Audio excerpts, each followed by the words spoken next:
وہ فجور کے زمانے میں اپنی زندگی کو بہتر بنا سکے. اس عظیم شخصیت کا نام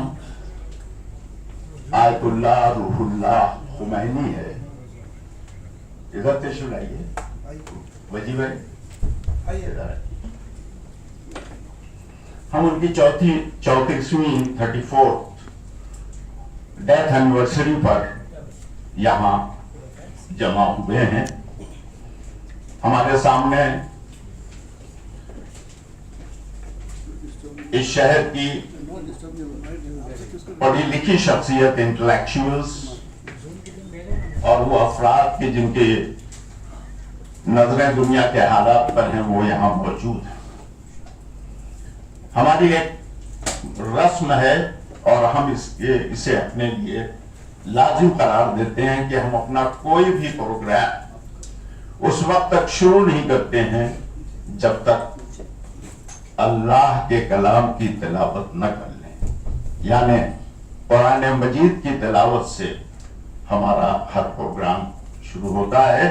لہذا تلاوت قرآن مجید کے لیے میں گزارش کروں گا جناب ڈاکٹر پرویز مانڈوی والا سے کہ وہ تلاوت قرآن مجید فرمائیں. اعوذ باللہ من الشیطان الرجیم. بسم اللہ الرحمن الرحیم. ألم تر أن الله أنزل من السماء ماء فأخرجنا به ثمرات مختلفا ألوانها ومن الجبال جدد بيض وحمر مختلف ألوانها وغرابيب سود ومن الناس والدواب والأنعام مختلف ألوانه كذلك إنما يخشى الله من عباده العلماء إن الله عزیز غفور. صدق اللہ العظیم.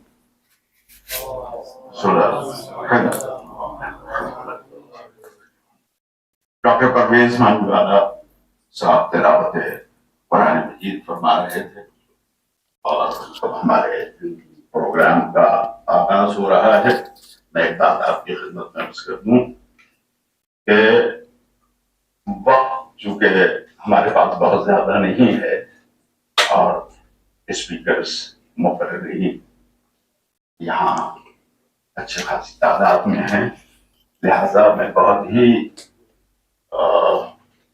رسپیکٹفلی مؤدبانہ ادب کے ساتھ یہ گزارش کروں گا کہ اپنی گفتگو کو 10 منٹ کے اندر سمیٹ لیں. ویسے دل تو چاہتا ہے کہ وقت کافی ہے سنیں. اور دوسری بات یہ ہے کہ جب میں کسی پروگرام کی نظامت کرتا ہوں تو بہت کم دخیل ہوتا ہوں. زیادہ وقت اسپیکرز کو ملنا چاہیے بجائے اس کے کہ اینکر یا ناظم خود اس وقت کو یعنی حق نہ ہوتے ہوئے بھی اسے وہ ہڑپ کرتا رہے. اس لیے کہ انٹلیکچوئلس لوگ ہیں یہاں، ان کو سننے کے لیے آئے ہیں. تو سب سے پہلے لازم ہے کہ آپ حضرات کا خیر مقدم ہونا چاہیے.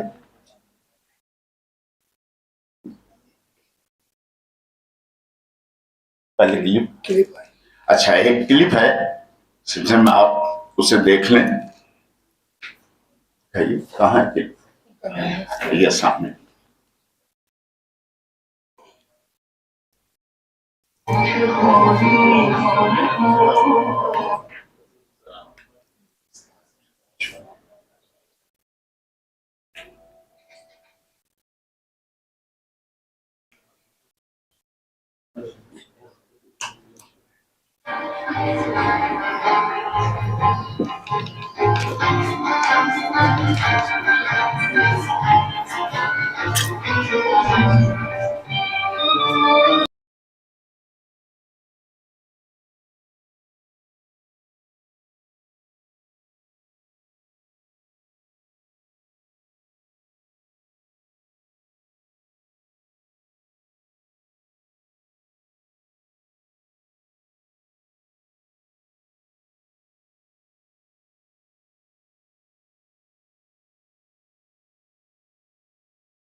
غنچه های تشنه از گلزاری ترسد، عاشق از آوازه دیداری ترسد.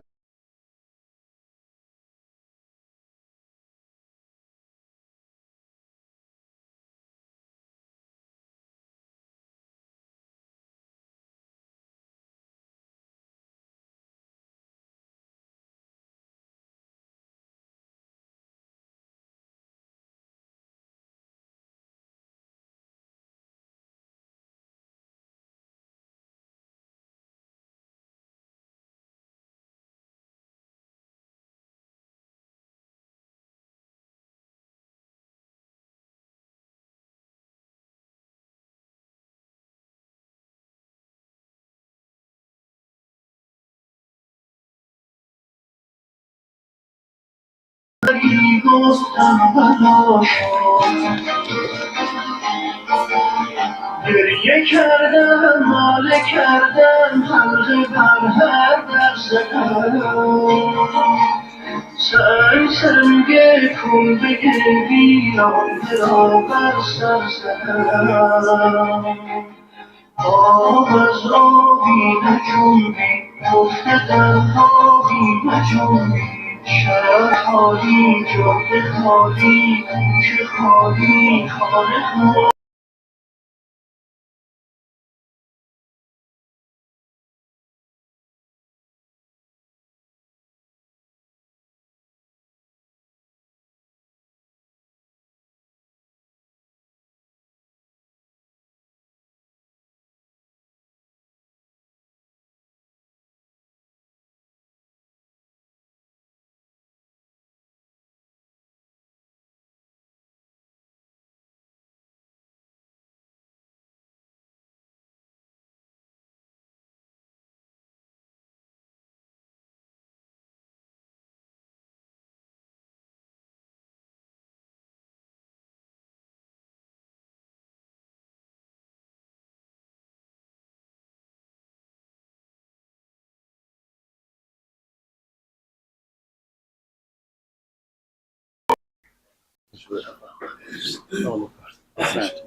Yeah.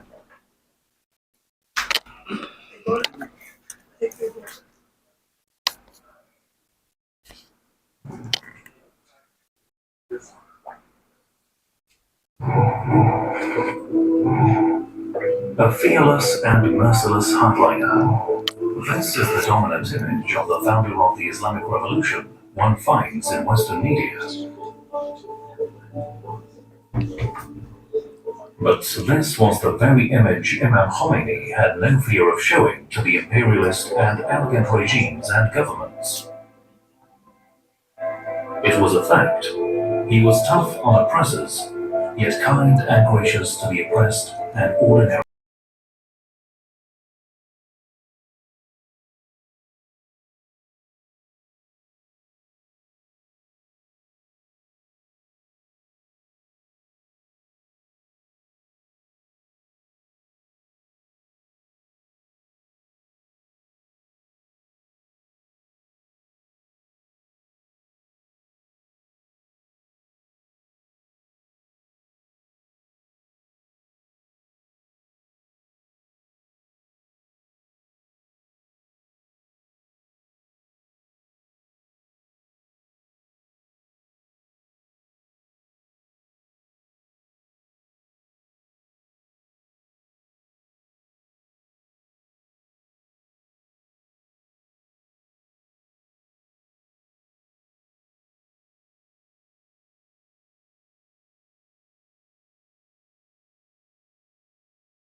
the last Friday of the holy month of Ramadan as the Quds Day, to bring global awareness about the Palestinian cause and the necessity to free Palestine from the bloody claws of the Zionist regime of Israel. There is no doubt that the Quds Day has served as a turning point in fulfilling the Palestinian cause. روز قدس روزی است که باید تمام ملت‌های اسلام با هم توجه بکنند و این روز را زنده نگه دارند.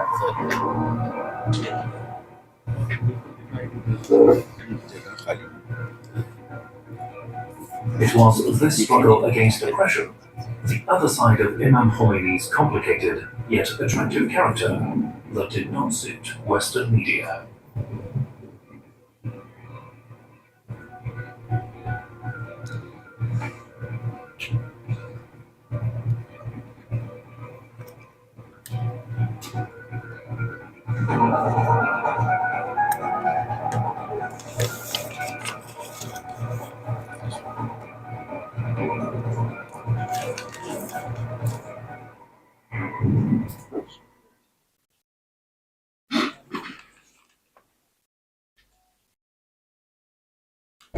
Okay, finish.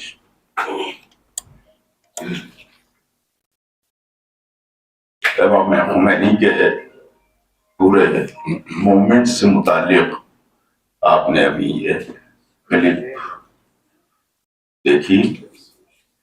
میں نہیں سمجھتا ہوں کہ اس پہ کوئی مزید گفتگو کی ضرورت ہے، اس لیے کہ یہ چیزیں آپ ابھی دیکھ رہے تھے.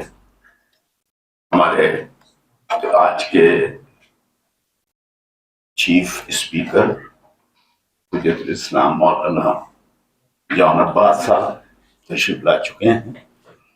میں مزید کسی تاخیر کے پروگرام یعنی مقررین کی تقریر کی ابتدا کرنا چاہتا ہوں.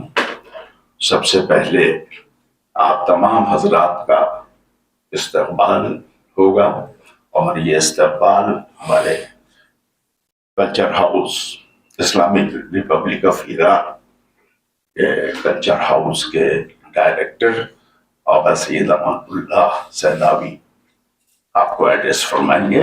آپ کا استقبال فرمائیں گے. جميعا السلام عليكم. أعوذ بالله من الشيطان الرجيم. بسم الله الرحمن الرحیم.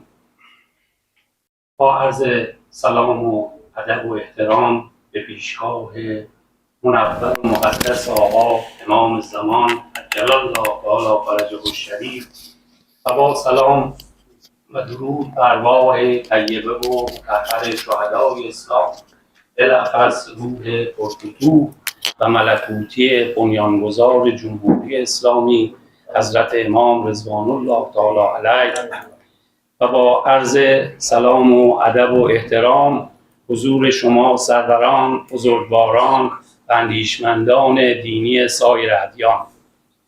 بسم اللہ الرحمن الرحیم. سب سے پہلے میں بارگاہ امام زمانہ میں سلام و ادب و احترام کے بعد تمام شہداء اسلام، بالخصوص روح پرفتوح امام خمینی رضوان اللہ تعالی کی خدمت میں، اور آپ حاضرین محترم، بزرگان مختلف ادیان کے بزرگان، دانشمند اور اسکالرز جو یہاں حاضر ہوئے ہیں، ان سب کی خدمت میں عرض سلام و احترام کرتا ہوں. بنده به عنوان مسئول خانه فرهنگ جمهوری اسلامی ایران در هندوستان، در بمبئی هندوستان، از شما میهمانان عزیز و گرامی جهت حضور در این سمینار که به مناسبت گرامی داشته 34مین سالگرد رحلت بنیانگذار کبیر انقلاب اسلامی ایران حضرت امام خمینی رحمت الله علیه با عنوان واکاوی اندیشه های امام خمینی در خصوص ادیان است کمال تشکر و امتنان را دارم. بندہ ایران کلچر ہاؤس کے ڈائریکٹر کے عنوان سے ایران کلچر ہاؤس بمبئی ہندوستان کے ڈائریکٹر ہونے کی حیثیت سے آپ تمام مہمان نان عزیز اور محترم جو اس سیمینار میں جو امام خمینی کی 34ویں برسی کی مناسبت سے یہاں منعقد کیا گیا ہے، اور اس سیمینار کا عنوان امام خمینی کا مذاہب کے متعلق جو فکر ہے، تجزیہ و تحلیل، اس سلسلے میں مختلف ادیان سے تعلق رکھنے والے علماء اسکالرز کا میں صمیم قلب سے ان سب کا تہ دل سے شکر گزار ہوں۔ سخن گفتن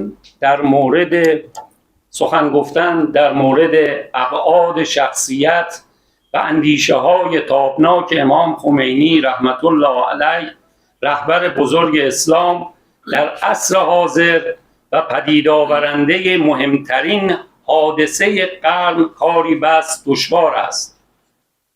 امام خمینی رضوان اللہ تعالیٰ کے ان روشن افکار اور جو عصر حاضر کے طاغوت سے مقابلہ کر کے جس نے اتنا بڑا جنہوں نے کارنامہ انجام دیا، ان کے متعلق گفتگو کرنا واقعاً بہت سخت اور دشوار کام ہے۔ پیرامون مباحث و نظریات و اندیشه های امام خمینی رحمت الله علیه در حوزه های گوناگون پژوهش های بسیاری در ایران و سایر کشورها انجام شده و صاحب نظران بسیاری در راستای تشریح افکار ایشان کوشیدند. امام خمینی رضوان اللہ تعالیٰ علیہ کے نظریات اور افکار کے متعلق ایران میں بھی اور دنیا کے مختلف ممالک میں دانشور نظرات اور اسکالرز نے تحقیقات انجام دی ہے، ریسرچ کیا ہے، اور اس کا نتیجہ بھی مختلف شکل میں، کتابوں کی شکل میں، مقالات کی شکل میں سب جگہ چھپ کر منظر عام پر آ چکے۔ امام خمینی رحمت الله علیه به عنوان یکی از متفکران تأثیرگذار معاصر بارها بر هماهنگی و نقش علم و دین و ادیان تاکید نموده است. امام خمینی رحمت اللہ علیہ عصر حاضر کے ان متفکرین میں سے، ان روشن فکروں میں سے تھے کہ جنہوں نے علم اور دین اور تمام ادیان کے ہم آہنگ اور ساتھ چلنے کے اوپر زیادہ تاکید کرتے تھے۔ امام خمینی رحمت الله علیه مروج همبستگی ادیان و گفتگوها و تعاملات بین ادیان بودند و امیدواریم امت اسلامی و بشریت با الگوگیری از اندیشه های نورانی حضرت امام و تبعیت از فرامین مقام معظم رهبری مسیر رهایی و سعادت معنوی را طی نمایند. قابل ذکر ہے امام خمینی رضوان اللہ تعالی علیہ ہمیشہ ادیان، دین، جتنے بھی دنیا کے اندر ادیان موجود ہیں، دینوں کے درمیان ہمیشہ گفتگو اور آپس میں ہمبستگی، پیار و محبت سے رہنے کا اور ادیان کے درمیان سب مل کے چلنے کی سب وہ درس دیا کرتے تھے، اور ہمیشہ ان کی یہ کوشش تھی کہ جتنے بھی دنیا میں دین ہے وہ سب پیار محبت اور ساتھ رہنے کا یہ درس دیتے ہیں۔ وہ امام خمینی یہی چاہتے تھے کہ دین کو صحیح معنی میں سمجھیں، اور ہمیں امید ہے امت اسلام اور بالاخص اور بالعموم جو ہے بشریت اور انسانیت ان سے، ان کو نمونے، ان کے افکار کو سے درس لیتے ہوئے انہیں نمونے عمل بناتے ہوئے، اور امام رحمت اللہ علیہ کے ان باتوں کو اپنے لیے مشعل راہ بنا کر اور رہبر معظم انقلاب کی ان باتوں کو جو ادیان کے متعلق ہمزیستی، کو ایگزسٹنس جو ادیان کے درمیان ضروری ہے، اس پر زیادہ تاکید فرماتے تھے۔ اس کے ذریعے سے بشریت رہائی اور دنیا و آخرت میں سعادت کا راہ اختیار کریں۔ مجدداً از حضور به موقع شما عزیزان بزرگواران گرامیان و اساتید ادیان و مذاهب کمال تشکر را داشته و سعی خواهیم نمود نکات و مطالب ارزشمند و مفید ارائه شده در این سمینار جمع آوری و با ذکر گوینده آن در جراید، نشریات، کتابها و مراکز علمی و دینی و صفحات مجازی انعکاس یابد. میں ایک مرتبہ پھر آپ تمام علماء، مختلف ادیان کے بزرگان اور مذاہب کے مختلف مذاہب کے پیروکاروں سے تہہ دل سے ان کا شکر گزار ہوں، اور میں یہ وعدہ کرتا ہوں، یہ کوشش کروں گا کہ سیمینار میں جو گفتگو ہوگی، جو مقالے یا جو بھی مطالب بیان ہوں گے، اسے انشاءاللہ قلم بند کر کے ہم کوشش کریں گے ان مطالب کو جرائد میں اور کتاب اور علمی اور دینی مراکز کے ذریعے سے اور سوشل میڈیا کے ذریعے سے انشاءاللہ آپ سب کے اس میسیج کو ہم دوسروں تک پہنچانے کی کوشش کریں گے. السلام علیکم ورحمۃ اللہ وبرکاتہ.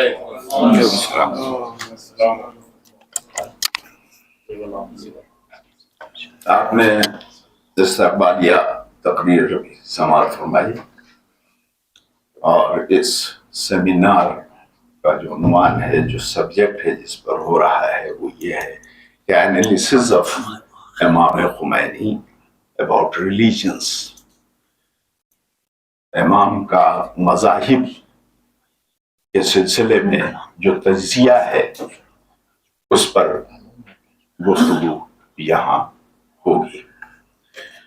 میں نے پہلے بھی عرض کیا ہے کہ وقت کے دامن میں اتنی گنجائش نہیں ہے کہ بہت طول و طویل گفتگو کی جائے، پیغام بہت زیادہ گفتگو کی جائے. ابھی ڈائریکٹر صاحب کی تقریر آپ نے استقبالیہ تقریر سماعت فرمائی، اور اس کے بعد اب ایک پیغام ہے. چونکہ ہمارے کونسل جنرل جناب علی خانی صاحب یہاں کافی ہر دل عزیز ہیں، وہ لوگوں میں بڑے مقبول ہیں، وہ یہاں تشریف نہیں رکھتے ہیں، انہیں ایران جانا پڑا ہے، لہذا ان کا پیغام آپ تمام حضرات کے لیے ہے، جسے عزت مآب ڈپٹی کونسل صاحب یہاں موجود ہیں، وہ اسے پڑھ کے سنائیں گے. اور یہ بھی آپ سے عرض کر دوں کہ یہ پورا پروگرام جو ہے یہ لائیو ریلے ہو رہا ہے، اور یہ اس وقت تہران میں اور مختلف مقامات پر دیکھا جا رہا ہے. یہ پروگرام سلسلے میں آپ حضرات کی تقاریر جو ہیں وہ سنی بھی جا رہی ہیں اور ریکارڈ بھی کی جاتی جی ہاں تبھی اور یہ تمام چیزیں جو ہیں یہ کلپس کے سلسلے اس میں یہ میسج کے طور پر، یعنی آپ کی تقاریر یا جو گفتگو آپ کریں گے اسے ایک کلپ، شارٹ کلپ کے سلسلے میں بھی ریلے کیا جائے گا. ہمارے لیے بڑا اچھا موقع ہے، اور آپ سب بڑے انٹلیکچوئل لوگ یہاں بیٹھے ہوئے ہیں میرے سامنے، اور مجھے امید ہے کہ آپ کی گفتگو میں کچھ ایسے پیغامات ہوں گے جو دوسروں کے لیے ایک مشعل راہ بنیں گے. ایک ایسا پیغام کہ جس کے ذریعے سے بڑھتی ہوئی نفرتیں کم ہوں، مذاہب کے درمیان کی دوریاں کم ہوں، لوگ ایک دوسرے سے قریب آئیں. مقصد بھی یہی ہے اس نشست کا، یا اس قسم کی نشستوں کا، سٹنگز کا یا سیمینارز کا مقصد یہ ہوتا ہے کہ جس شخصیت کے سلسلے میں گفتگو ہو رہی ہے اس شخصیت نے کیا پیغامات دیے ہیں اور کس طرح سے ان پیغامات کو اپنی زندگی میں، روزمرہ کی زندگی میں جگہ دی جا سکتی ہے. میں گزارش کروں گا نائب کونسل جنرل एक सेकंड वाइस एक क्लिप सेकंड पढ़ेंगे नहीं।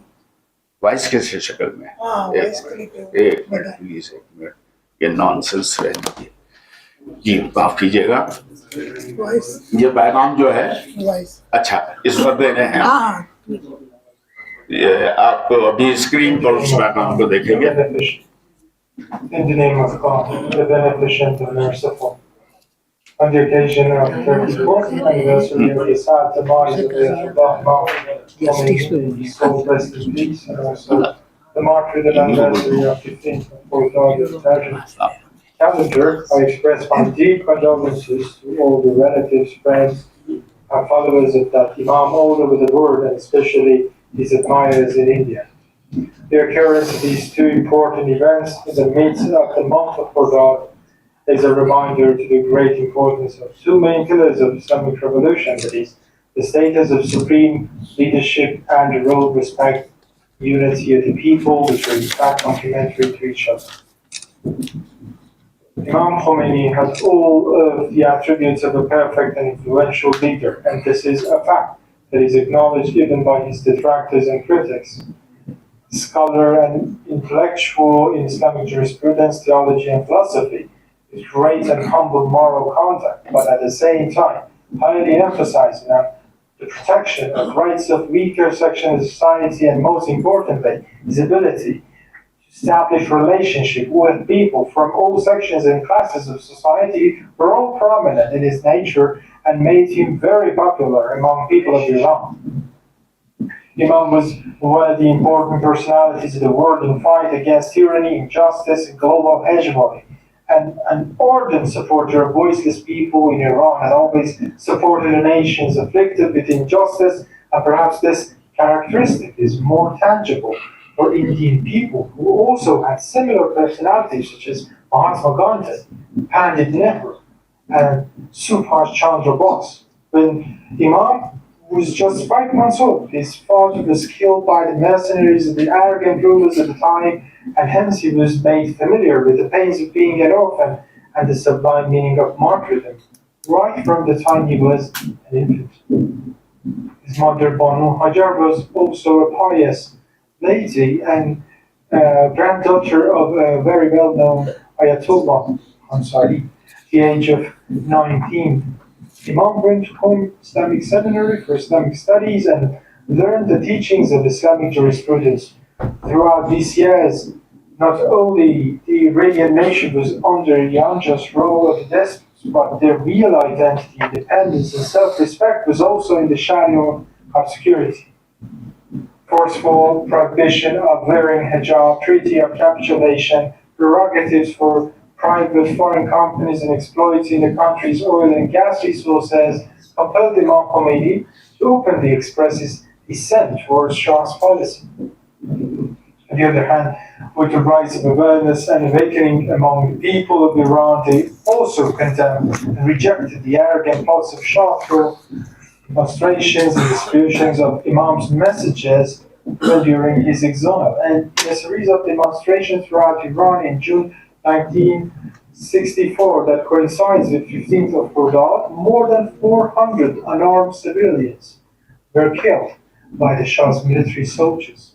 This event was the beginning of an end for the tyrannical rule of Pahlavi's dynasty, and eventually led to its collapse in the year 1979.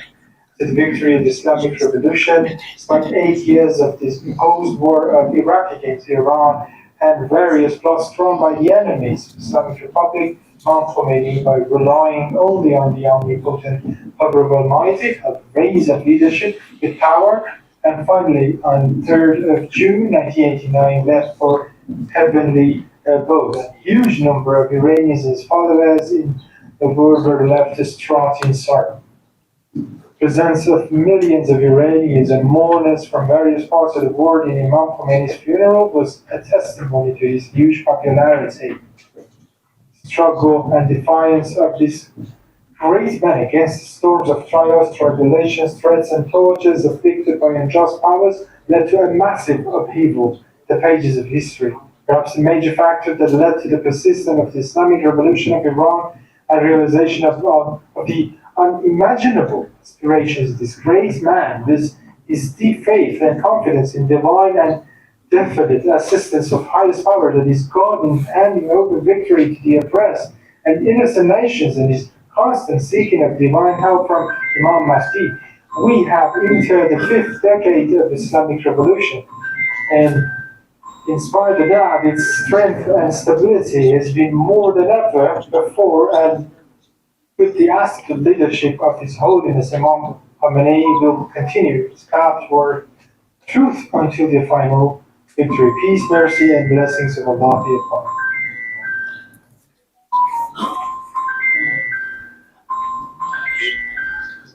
Finish. Sure. Thank you.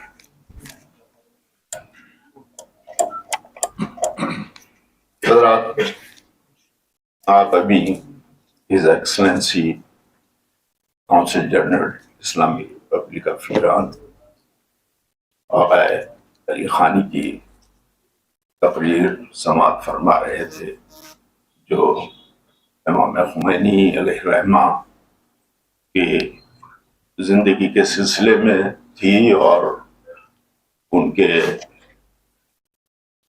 مقاصد کیا تھے اس پر روشنی پڑی ہے۔ اب اس کے بعد ہم اپنے مقررین کو دعوت دیں گے اور اس گزارش کے ساتھ کہ زیادہ وقت نہ لیں، 10 منٹ کے اندر اپنی بات کو، اپنی گفتگو کو ختم کرنے کی کوشش کریں۔ میں سب سے پہلی تقریر جناب ڈاکٹر سلیم خان صاحب سے گزارش کروں گا کہ وہ اپنے خیالات کو پیش کریں۔ یہاں بہت سے ایسے حضرات ہوں گے جو کم حق واقف نہ ہوں گے جناب ڈاکٹر سلیم خان صاحب سے، ایک بریف انٹروڈکشن میں دے دوں۔ ویسے very famous personality of Mumbai, articles برابر آتے رہتے ہیں اور بہت ہی ایکٹیو ممبر ہیں جماعت اسلامی کے۔ سب سے جو خوبی کی بات ہے کہ جہاں کہیں ظلم ہوتا ہے، ایٹروسٹیز ہوتی ہیں، جہاں کہیں بھی غربا کچلے ہوئے لوگوں پر، دبے ہوئے لوگوں پر ظلم کیا جاتا ہے تو نڈر ہو کے، بے باک ہو، اپنی آواز کو ان کچلے ہوئے لوگوں کو، ان مظلوموں کے لیے بلند کرتے رہتے ہیں۔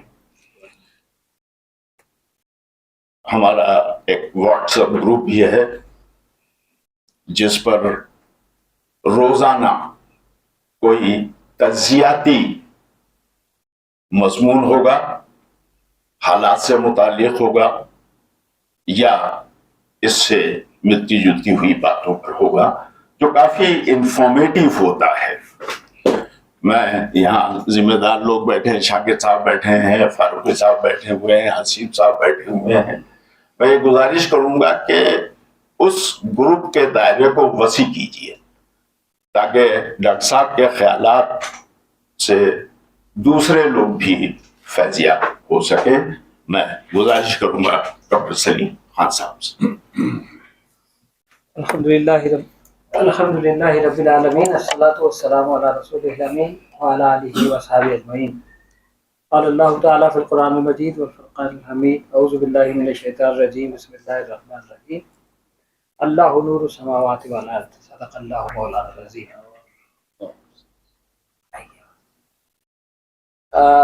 Friends,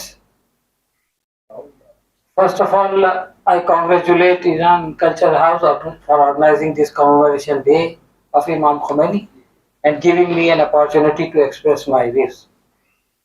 I am extremely thankful to the exaggerated introduction by my very good friend and my mentor, Maulana Jafar. So you can just divide it by 10 or 20 and then it will be a right number you will be reaching. Now, before I was told to speak in English, so that's why. Otherwise, it's against my nature to speak in foreign language. कभी कभी उर्दू हिंदी में भी बीच में So, before I start my deliberation, I must appreciate the fact that the time allocation is very important. If I would have been allotted 50 minutes or an hour, I would have spoken without preparation. However, within 5 to 10 minutes, I cannot do much except expressing my gratitude to the great leader. In a short time, one has to be very careful on not telling any unnecessary sentence because it kills time. And if you are running short of time, you may miss an important point. So that's why what I thought today is that I will write what I want to say so that I don't miss any important thing and I don't speak any unnecessary things. So this topic takes me back to my college days. I mean, I am known to Maulana Zaid Abbas Sahab from that time. My friend Sarfraz Arzu is there. So that was time about 40 years back. So that time we used to chant a slogan with lot of passion. And that was La Sharqiya, La Gharbiya, Islamiya, Islamiya. A perfectly poetic indeed. If I translate freely, it will be neither east nor west, Islam is the best. That's how we used to translate.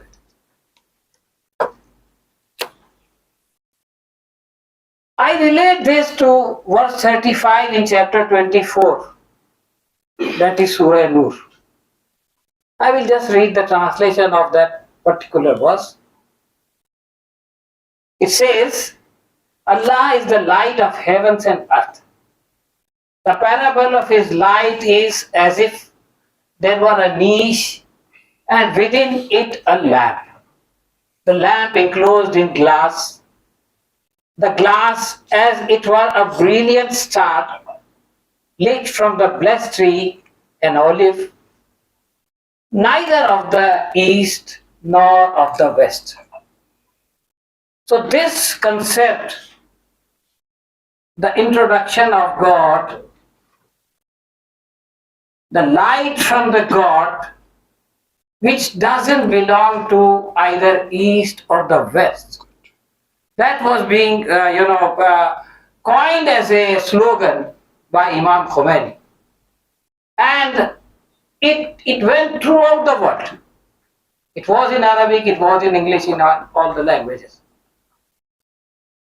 So, the God belongs to all in east and the west at the same time. And this is true to the guidance also. So the guidance also belongs to the guidance which was revealed by God to the Prophet, also it belongs to all humanity, irrespective of black, white, caste, creed, language, country, etc. etc. One may say that what it has to do with the topic of the day. The topic of the day is analysis of Imam Khomeini's thought on religion. See, this is the thought of religion.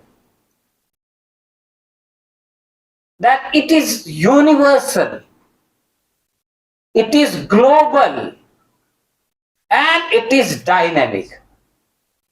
That was the thought put forward by Imam Khomeini. It is vis-a-vis the traditional concept which is static.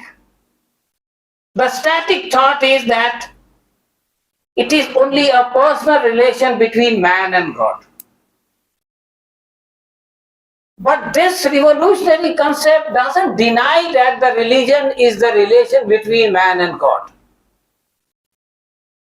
It includes it, but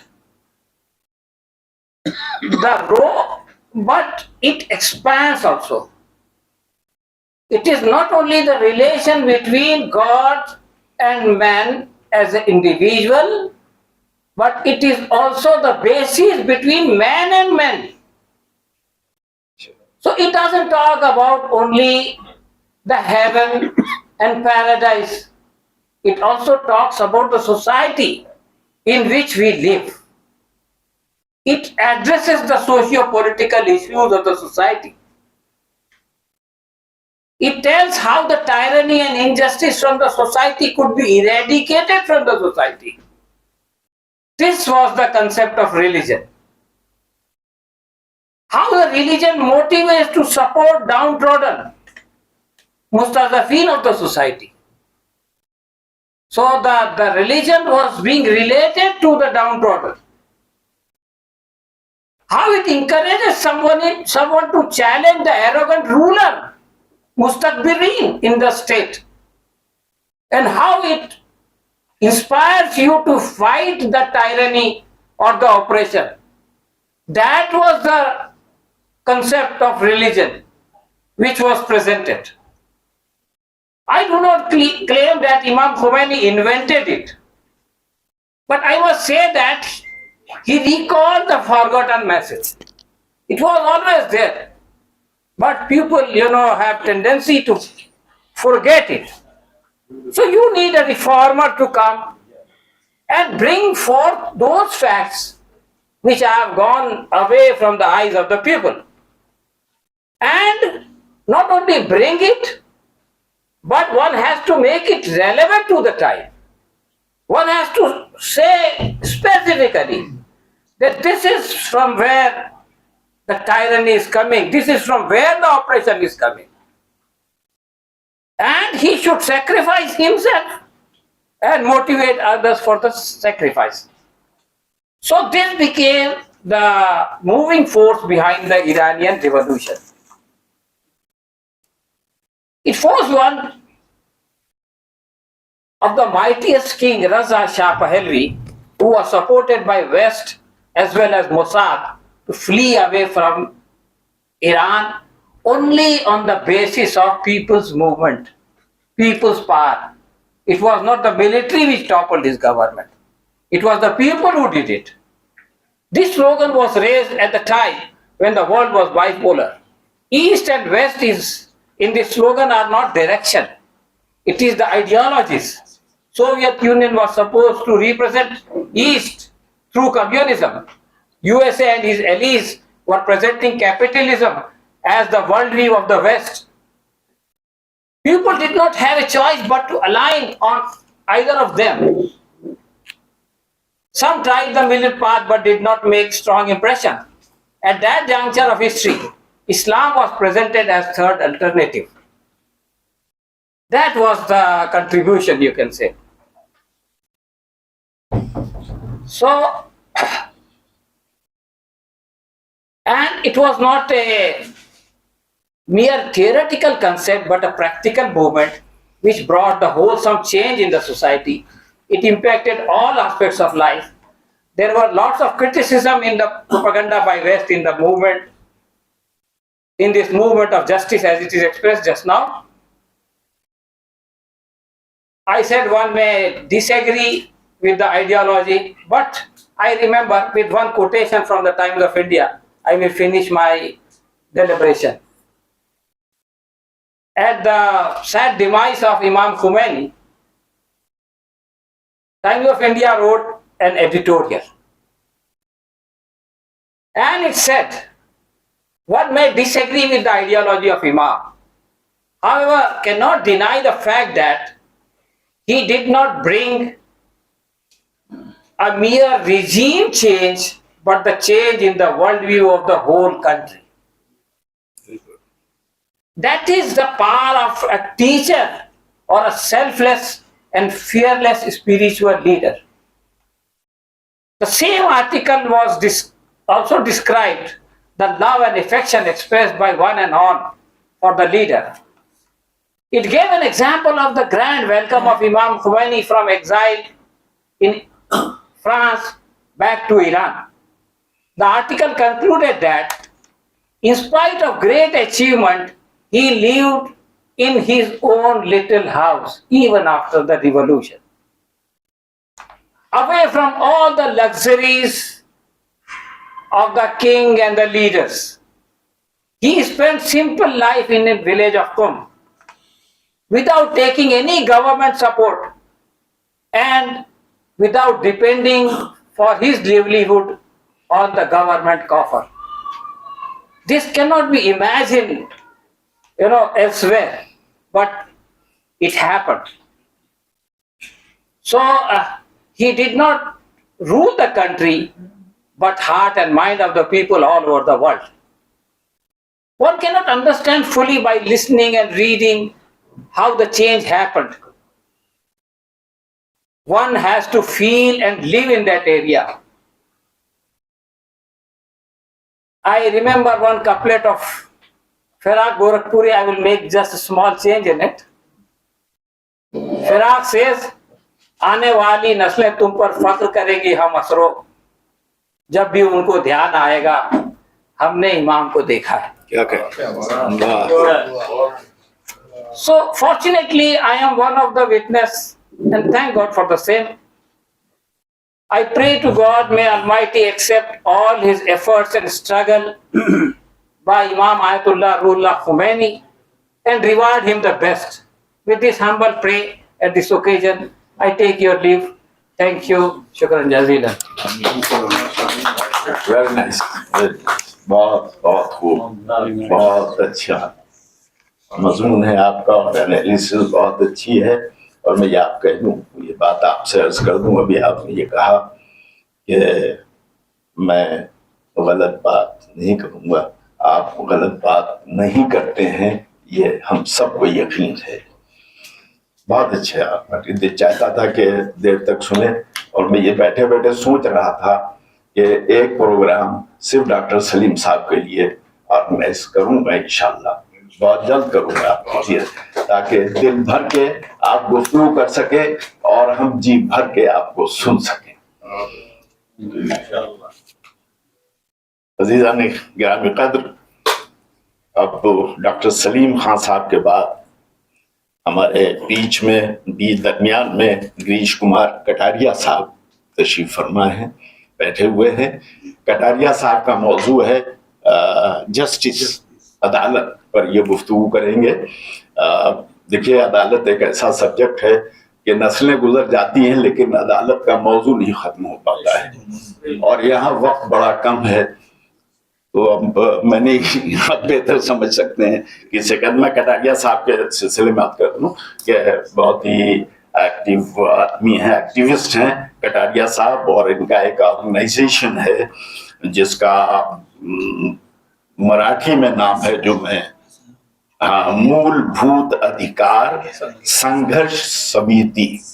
अब ये मूल तो समझ में आ गया, जब आप भूत लगा देते हैं बुनियादी थोड़ा डर लगने लगता है. बहुत अच्छा, बहुत अच्छा काम कर रहे हैं, बहुत ही गरीबों के बीच में. Rights, he is fighting for rights of down trodden people. गरीबों के राइट्स के लिए, हुकूक के लिए संघर्ष कर रहे हैं, लड़ाई लड़ रहे हैं. मैं आपसे रिक्वेस्ट करूंगा, प्लीज प्रेजेंट योर पेपर. इमाम खोमेनी साहब को मैं क्या कहूँ, हिंदुस्तानी हूँ, प्रणाम करूंगा. अल्लाह को याद करके, उनके भी याद करके, आप सभी जो मान्यवर, respected and eminent people are here, तो मैं उन सबको आदाब करके आगे बढ़ना चाहता हूँ. Just I want to talk few minutes about justice. Actually, word justice is derived from the French word justice. वो जो एक फ्रेंच वर्ड है उस पे से डिराइव हुआ जस्टिस. अभी इसका डिक्शनरी जो मीनिंग है, डिक्शनरी मीनिंग जो है वो है the fair treatment of people. Fair treatment of people यानी लोगों के साथ उचित व्यवहार करना. the quality of being fair or reasonable, न्यायोचित होने का गुण। अभी दो प्रकार के जो जस्टिस होते हैं, there are two type of justice, one is social justice, another is moral justice. What is social justice? कि everyone deserves, irrespective of race, gender और religion. जैसे खोमेनी साहब का जो कहना है कि भाई सब इक्वल हो, न जात हो, न पात हो, न धर्म हो, सबके लिए सब आदमी सरीके हैं, there is no difference between human. कि अल्लाह के बाद जो जो नीचे है वो इंसान है और इंसान इंसान में भेद न हो, that is called the social justice, और वो होना भी चाहिए।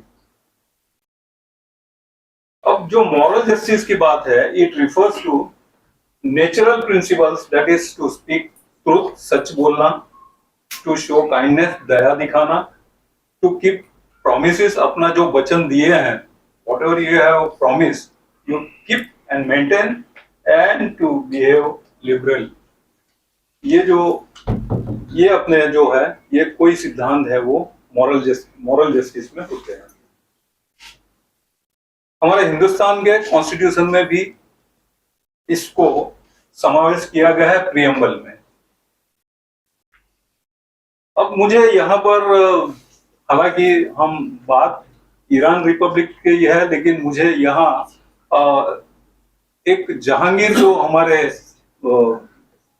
वर्ल्ड में हो गए और हिंदुस्तान में हो गए, he was the fourth emperor of Mughal, तो वो जस्टिस के लिए बहुत माने जाते हैं। He was keeping chain of golden chain, तो वो जो खींचे, इफ यू पुल इट, तो वहां घंटियां बजती थी। If you have any injustice, तो आपको उतनी बार खींचना है।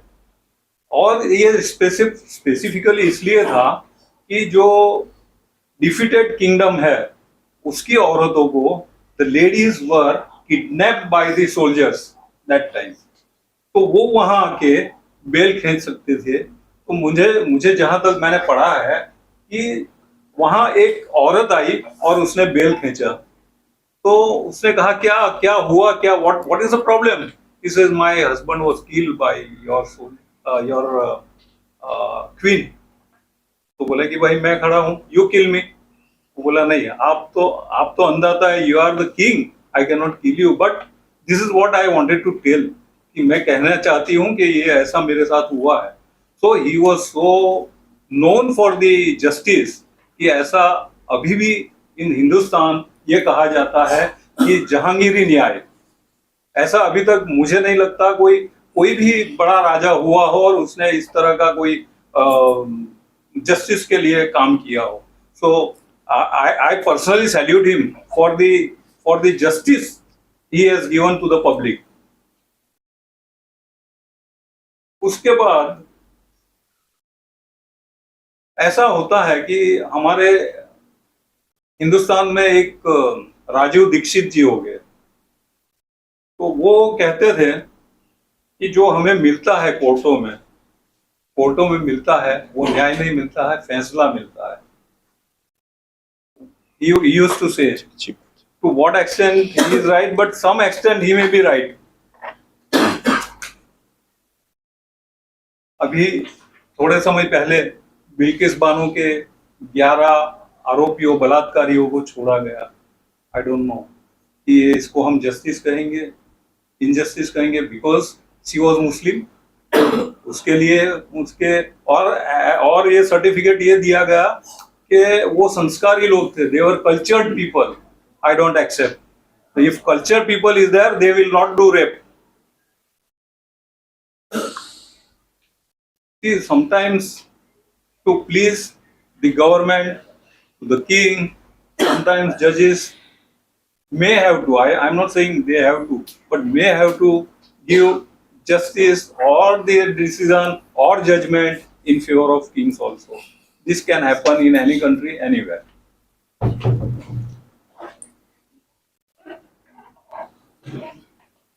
फिलहाल में हमारी महिला पहलवानों के साथ जो बदसलूकी हो रही है, तो वहाँ जस्टिस नहीं मिल रहा है। they are starving for justice and they are not getting it. That's a very bad scenario. Political influence that happens. और ultimately I want to I don't know, but there is a principle called theory of karma. What you do, you will get back. So in 2 minutes I will not take more time. Ahmedabad mein one justice was taking morning walk and he saw two youth, दो जवान लड़के लड़ रहे थे. They were fighting and one stabbed another. एक मार डाला उसको. What happened is, the same judge informed to the police, or this is a true story of Ahmedabad during Angrez time, British time.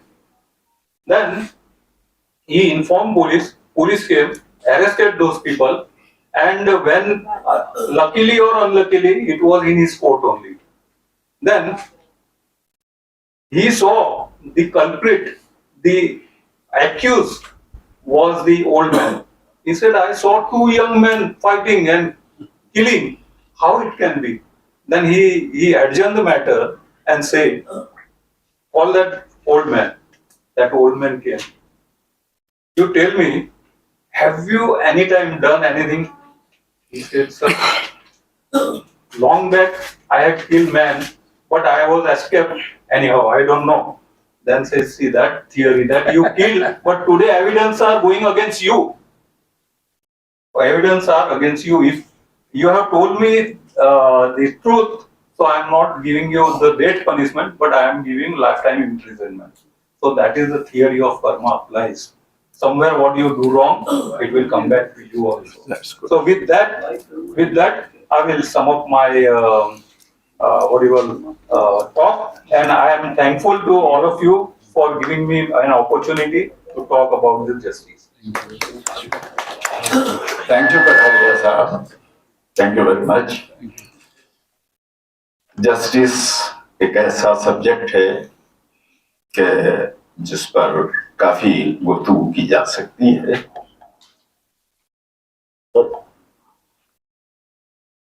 जी, मेरा ख्याल यह है कि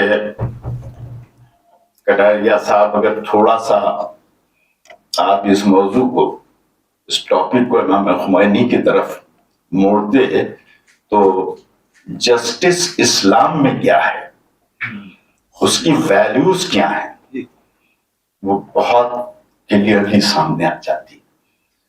इनफैक्ट इस्लाम के जो कवानीन हैं वो इंसानों के बनाए हुए नहीं हैं, वो अल्लाह के बनाए हुए हैं, और अल्लाह के कानून से कोई एस्केप कर जाए पॉसिबल नहीं होता है. और खुमैनी साहब ने उन्हीं कवानीन को, उन्हीं लॉज को इम्प्लीमेंट किया है ईरान के अंदर. इट वॉज नाइस स्पीच आपने, नाइस स्पीच आपने हमारे यहाँ के जो हालात हैं उस पर भी आपने रोशनी डाली, और बहुत अच्छी बात थी कि यहाँ सिर्फ फैसला मिलता है, बदल नहीं हो. बहुत अच्छी बात है कि इसमें जस्टिस नहीं है, फैसला कर दिया जाता है कि भाई ठीक है, मगर इंसाफ का जो हक है वो नहीं मिलता है. बहरहाल थैंक यू वेरी मच. इसके बाद मैं गुजारिश करूंगा फादर स्टेफन से. मैं फादर स्टेफन बड़ी मशहूर शख्सियत है यहाँ के, और सभी जानते हैं इन्हें. बहुत ही ये है तो फादर, लेकिन बड़े एक्टिव आदमी है, बहुत ही एक्टिव आदमी है. और मैं ये देख रहा था कि इतना खूबसूरत जवान गार्ड पर, आप देखें क्या कशिश है. पुराना कार्ड है. बहुत ही highly qualified person, highly learned person है. अभी मैं अगर इनके एजुकेशनल क्वालिफिकेशन पढ़ना शुरू करूं तो टाइम चाहिए, because it needs explanation also. You are most welcome, Father, here. Please present your declaration. Good evening, everyone. It's indeed a great pleasure to be here. Sorry. Yes. Good. Good evening, everyone. It is indeed a great pleasure participating in the 34th death anniversary of the death memorial of Imam Khomeini. Today, let me unfold two biblical reasons to like and appreciate Imam Khomeini. I shall be brief, hence let me have my own undisturbed time. After coming out of slavery in Egypt, God advised Prophet Musa, whom we call Moses, to have a cooperative republic in the promised land that he is leading the people. Accordingly, Prophet Yusha, whom we call Joshua, divided the land of Canaan into a cooperative republic. They will cooperate among ourselves, share the cultivation and harvest. This happened in 1406 BC. 250 years later, during the period of Prophet Shamil, whom we call Samuel, the descendants of Jacob, whom we call Jacob, wanted to have a kingdom because all others were having a kingdom and they were aware that the Egypt is ruled by a pharaoh. So they said, why not we have a king? But Prophet Shamil warned the people that it is not good to have a kingdom. If you have a kingdom, the king will take away all the good things from you. He will enslave your men. He will make your women to work for you, work for him. So he was not in favor of having a kingdom because God has said to Prophet Musa to have only a cooperative republic. Whereas in the case, they wanted to have a kingdom. And he also said, Prophet Shamil also said that a king will do everything for his glorification, Father, not for the welfare. Father, 2 minutes. Just. No.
Chapter 2.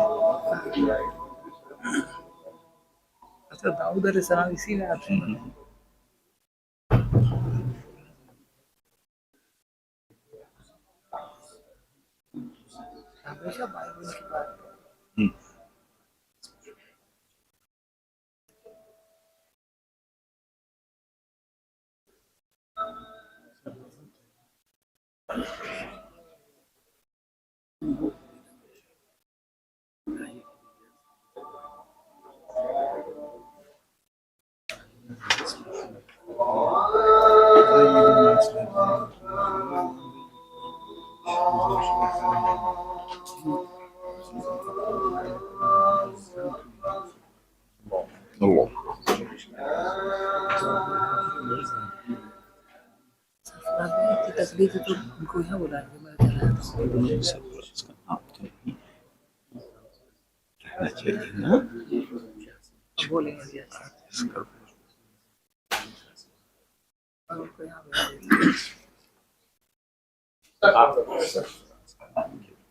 Prophet Shamil said that the king would do everything for his glorification, not for the welfare of others. This is what exactly Shah of Iran did it in the 60s and 70s. Exactly. On October 1971, he held a celebration to commemorate the 2,500 years anniversary of the founding of the Persian Empire. And he invited people from all over the world, and it was a big celebration. And he did this celebration not for the people of Iran, but for his glorification. At that point of time, that hurt Imam Khomeini, and he opposed Shah of Iran, and he decided the monarchy has to be removed, and ultimately he removed it because kingdom is not in the plan of God. This is one reason I like Imam Khomeini. The second reason is the recent genetic studies have proved that the entire humanity has emerged from a single parent, Adam and Hawa. When everyone is born from one single common mother, how could there be a race which is superior to the other? This is the basic tenets of Islam as well, that everyone is equal in the eyes of God. But Shah of Iran belongs to the school of thought of Hitler. In 1935, as a representative to the League of Nations, he proclaimed that Persia would henceforth be called Iran. He coined the name from the Vedic Sanskrit name Aryanam Vajaye, meaning home of the Aryans. On 26 October 1971, he took the title Arimehet, meaning light of Aryans. Because he upheld the Aryan supremacy policy, he denounced the other tribes, particularly the Dravidian tribes like the Arabs. That's why he could not have a friendly relationship with the Arabs. Imam Khomeini, though born in Persia, he considered everyone to be equal in the eye of God, in the eyes of God. And he launched a movement to remove the racially oriented Shah of Iran. While Imam Khomeini was in France, he wanted to have only a democratic republic, but due to political compulsions, he made it a theocratic republic. Still, he ensured that the Jews, Christians, and the Zoroastrians are protected in Iran. As a Muslim leader, he wanted to narrow down the gap between several sects of Islam and bring unity. Imam Khomeini was against all imperial powers which exploits the nation, which is why he took an opposed view on US hegemony, which led to the 444 for days of students' protest. So these are the factors that really made me to be here, and this is a message. It's not yesterday night God guided me. That's why I said I need the time. I don't want anyone to interfere, and thank you. It was really wonderful that I could be here. I'm glad the Cultural House of Iran has organized a function on the 34th death memorial of Imam Khomeini, and I thank the organizers for giving me an opportunity to share my thoughts on this occasion. Thank you so much. Thank you. Thank you very much. Excellent, sir. Thank you very much for this. Just please. मैं 2 minute इस तकरीरी सिलसिले को रोक रहा हूँ. एक बहुत अहम इम्पोर्टेंट बुक है इमाम खुमैनी की लाइफ पर, जिसे लिखा है जनाब अली अकबर सब्जियान साहब ने. चूंकि मैं इस वक्त रोक रहा हूँ इसलिए कि simultaneously is being release in Mashhad also, simultaneously being release. तो एक वो अच्छा मौका है, वहां भी हो रहा है और यहाँ भी हो जाए, and it will be release by our director picture house. Please say that one. بس شد آقای Just connect this. جناب آقای علی اکبر بس کنید.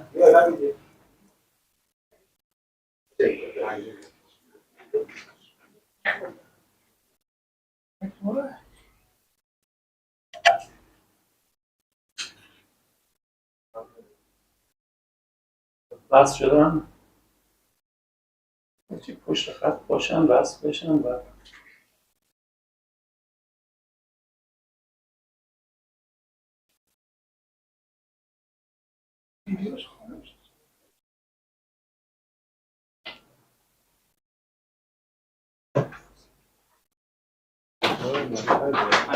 آسان خود بله. خب صدای ما رو دادید جناب آقای سبزیان؟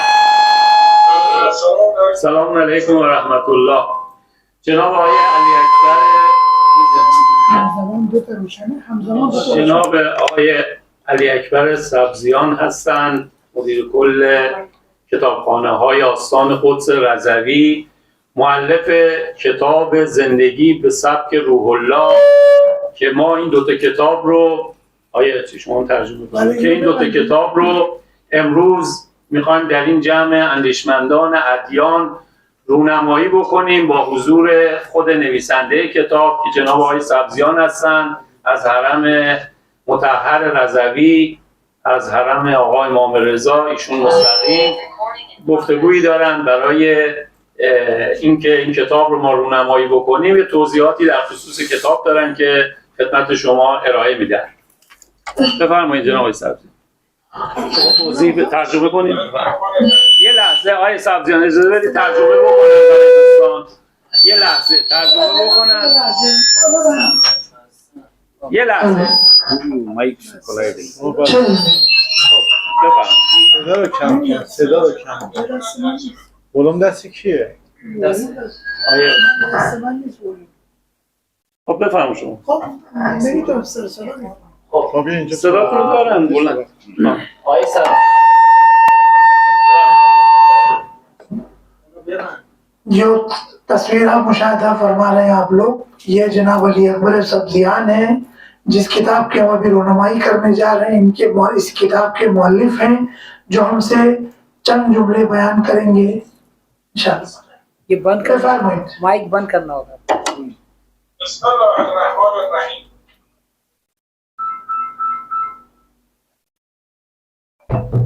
بفرمایید.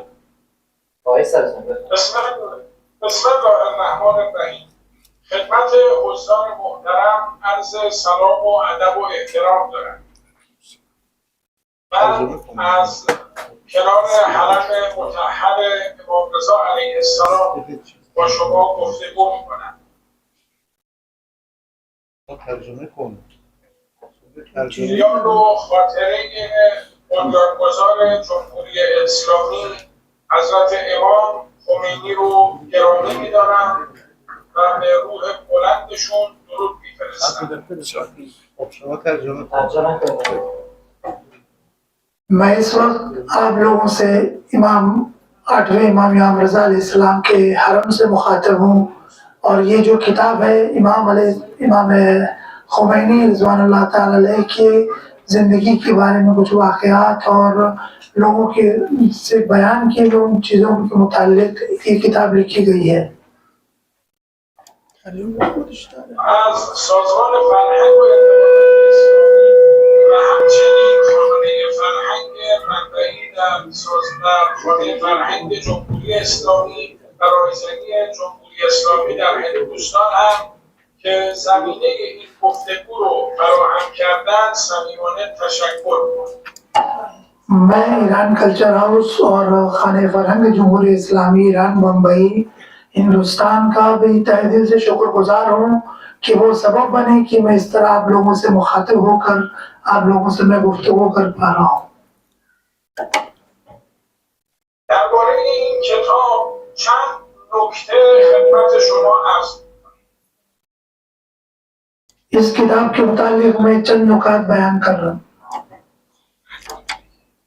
نکته اول این که انسان‌های بزرگ در طول تاریخ دو دسته هستند. یک دسته انسان‌هایی که زمانمندند و دسته دیگر انسان‌هایی که فرازمانی هستند.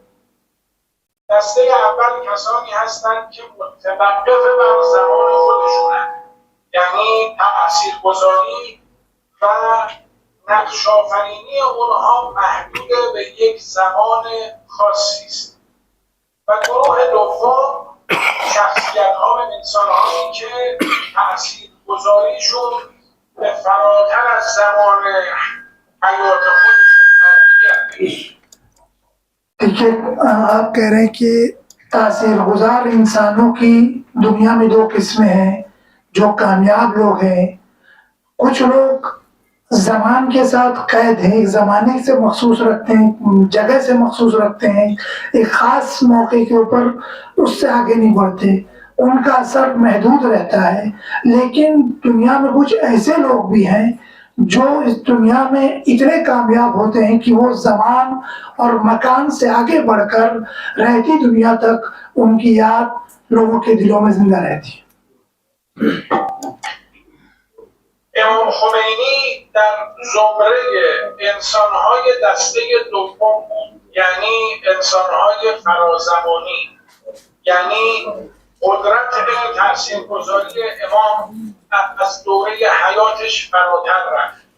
هرچه از دوران زندگی امام فاصله بیشتر میگیریم، از دوران 10 ساله رهبری امام خمینی فاصله بیشتر میگیریم، هم شناخت امام در ایران و دنیا بیشتر میشه و هم تاثیرگذاری او به مراتب بیش از گذشته است. لذا امام خمینی انسان فرازمانی.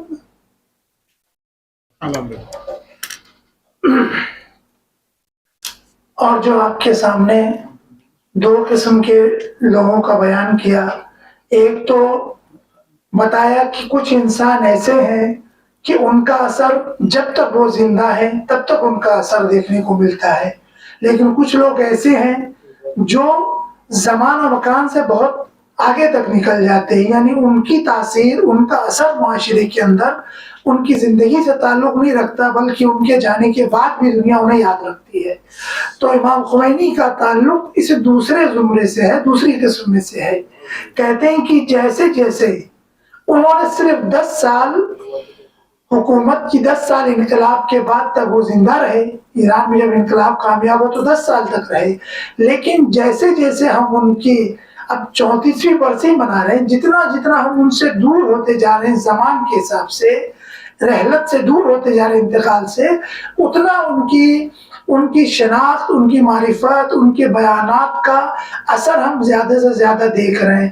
ایسا نہیں کہ کوئی اس دنیا سے چلا جائے تو کچھ دنوں تک لوگ یاد کرتے ہیں اور لوگ بھول جاتے ہیں، لیکن امام خمینی کی شخصیت ایسی ہے جیسے ہم دور ہوتے ہیں ان کی حیات کے انتقال کی تاریخ سے تو لوگ اور زیادہ ان کے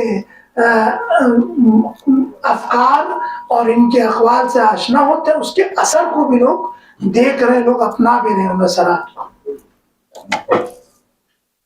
بهترین معرفی برای شخصیت زندگی و سیره سیاسی امام خمینی همون کلمات و بیاناتی است که رهبر انقلاب اسلامی حضرت آیت الله خامنه‌ای در این سالها راجع به امام خمینی بیان کردند. هیچ کس از رهبر انقلاب بهتر نمیتواند امام رو معرفی بکنه. حتی امروز در سالگرد رحلت امام در اون مراسم باشکوه مقام معظم رهبری و رهبر انقلاب راجع به امام بهترین عبارات و واژه‌ها رو بیان کردن. امام خمینی کے شناخت کا سب سے بہترین طریقہ آج کے دور میں جو سب سے اچھا راستہ ہے وہ یہ ہے کہ رہبر معظم انقلاب اس وقت جو انقلاب اسلامی کی اور حکومت ایران اسلامی ایران کی جو قیادت فرما رہے ہیں رہبر معظم انقلاب، ان کے بیانات کے ذریعے سے آپ امام خمینی کو پہچان سکتے ہیں. چنانچہ ان کے کلمات، وہ جو ان کی سیاسی تدبیریں، جو بھی ان کے واقعات اور اقوال ہیں، وہ آپ سب سے بہتر جو اس وقت اس دور میں امام خمینی کی پہچان کروا سکتے ہیں وہ صرف رہبر معظم انقلاب کی زبانی ہی آپ رہبر امام خمینی کو پہچان سکتے ہیں. چنانچہ آج کے جو برسی کے پرشکوہ موقع پر جو انہوں نے کلمات بہترین تعبیر کے ذریعے سے امام خمینی کو لوگوں تک ان کو پہچانوایا، اور یہ سب سے اچھا طریقہ ہے ان کو پہچاننے کا. اما یک نکته و اون این که زندگی امام و شخصیت امام و یک سری از ابعاد محرمانه بودن زندگی امام یا خصوصی بودن زندگی امام که برمیگرده به سبک زندگی خانوادگی و شخصی امام، پشت شخصیت سیاسی امام نهفته است. اور ایک نقطہ امام کی وہ خصوصی زندگی اور ان کی فیملی لائف جو ان کی ایک سیاسی شخصیت ہے اس کے جو پیچھے پوشیدہ ہے اس کے بارے میں بیان ہے. مردان بزرگ تاریخی و رهبران سیاسی مثل امام یکی از مظلومیت‌هاشون دیده نشدن زندگی خانوادگی و شخصی اونهاست. تاریخ کے بزرگ لوگوں کی جنہوں نے تاریخ میں بڑے کارہائے نمایاں انجام دیے ہیں ان کی ایک مظلومیت یہ ہے کہ ان لوگوں کی کبھی فیملی اور ان کی شخصی زندگی کو لوگوں تک بتایا نہیں گیا. وہ کس طرح زندگی گزارتے تھے، ان کی لائف سٹائل کیسی تھی، اس کے بارے میں کسی کو بتایا نہیں گیا. این کتابی که امروز قرار هست رونمایی بشه با عنوان زندگی به سبک روح الله میپردازه به زندگی خصوصی امام و سبک زندگی خانوادگی این مرد. یہ جس کتاب کی آج ابھی رونمائی ہونے والی ہے یہ کتاب اسی موضوع پر ہے کہ روح اللہ خمینی نے اپنی زندگی کس انداز سے، یعنی زندگی روح اللہ خمینی کی طریقے سے گزاری کس طرح، اس کے بارے میں اس کتاب میں یہ بتایا گیا ہے کہ ان کی خصوصی اور فیملی لائف کیسی تھی، اور روزمرہ کس طرح اپنی زندگی گزارتے تھے، اس کے متعلق یہ بیان کیا گیا. شک نداریم و تردید این نیست که یکی از رموز موفقیت امام خمینی، خانواده او و سبک زندگی خانوادگی امام.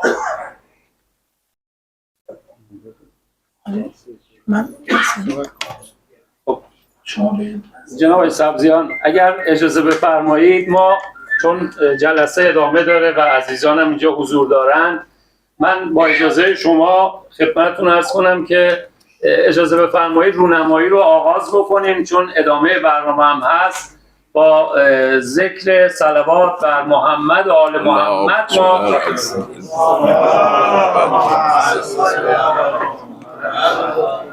به دلیل زیر وقت عذرخواهی میکنم من. پس با اجازهتون کتاب رو ما دوستان رونمایی بفرمایند.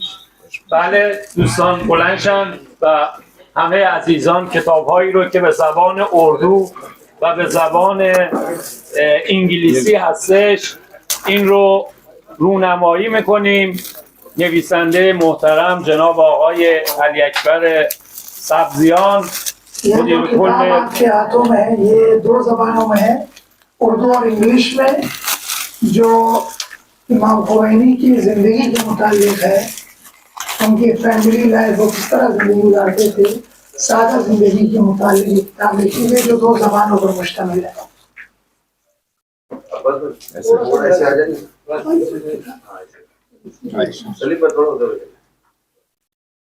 کتاب به دو زبان انگلیسی و اردو در بمبئی ما انتشار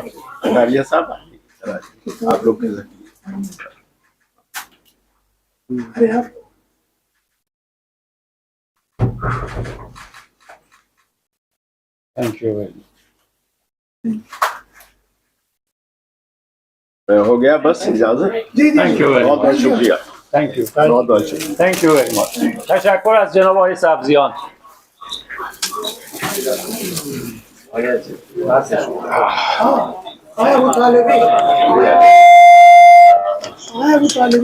حضرات بہت جلدی سفر طے کیا جا رہا ہے اور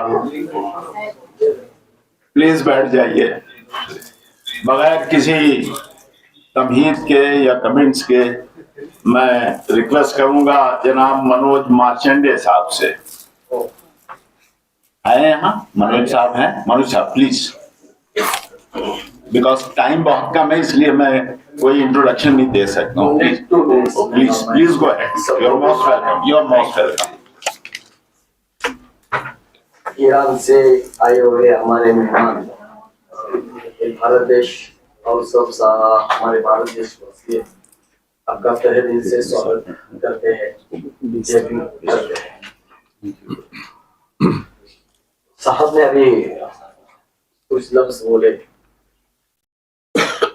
صاحب کے بارے میں، جس کو ہم اس انسان کو ہم مہامانو بولتے ہیں. بھارت میں مہامانو بولتے ہیں، مہاپروش بولتے ہیں. عام پبلک میں اور کچھ تھاٹس لے کے آنے والے 100 سال تک یہ انسان کیسا جینا چاہیے، یہ انسان کیسا رہنا چاہیے، یہ انسان کا جیون اس سنسار میں اس سرشٹی میں کیسے ہونا چاہیے، یہ طے کرتے ہیں. جگ بھر میں جو 100 لوگ ایک گنتی کیا تھا کہ جس کے تھاٹس کے اوپر بہت سرچ کیا تھا امریکہ میں کہ اس سرشٹی کو ڈیولپ کرنے میں کس کا ہاتھ ہے. آنے والے اس سنسار کو، آنے والے اس مانو کو، آنے والے اس انسان کو، مجھے لگتا ہے کہ اس مہامانو میں امید صاحب بھی اس کے اندر میں ہے. اور انہوں نے جو دیا ہوا محمد کا جو پیغام ہے، جینے کا پیغام ہے، شانتی کا جو پیغام ہے، امن کا جو پیغام ہے، مجھے لگتا ہے وہ پیغام ہمارے آنے والے صاحب جی نے وہ راستہ جو ہے اس بھارت دیش کے ہر انسان کے دل سے، ہردے سے گزرتے ہوئے آل ورلڈ میں स्थापित کرنے کا کاریہ کر رہے ہیں. ہم بھارت واسی آپ کو سدیچھا دیتے ہیں، ابھینندن کرتے ہیں. اس دیش کو ڈیولپ کرنے میں، اس دیش کا کانسٹیٹیوشن بنانے میں परम पूज्य विश्व रत्न डॉक्टर बाबा साहब अम्बेडकर ने ये संविधान दिया, जिसके तहत हम लोग सब आज उस पद पे चल रहे हैं और सुरक्षित है, बोलने का अधिकार है। मुस्लिम समाज के साथ साथ हर धर्म के आज हम लोग एक जगह पे बैठे हुए हैं। इस देश का एक कल्चर है, हर जात के लोग, हर धर्म के लोग, हर संस्कार, खान पान, हर एक कश्मीर टू कन्याकुमारी में हर किलोमीटर पे चेंज होता है। ऐसे दुनिया में कौन सी कंट्री नहीं है जो इस देश है, जो ये भारत देश है।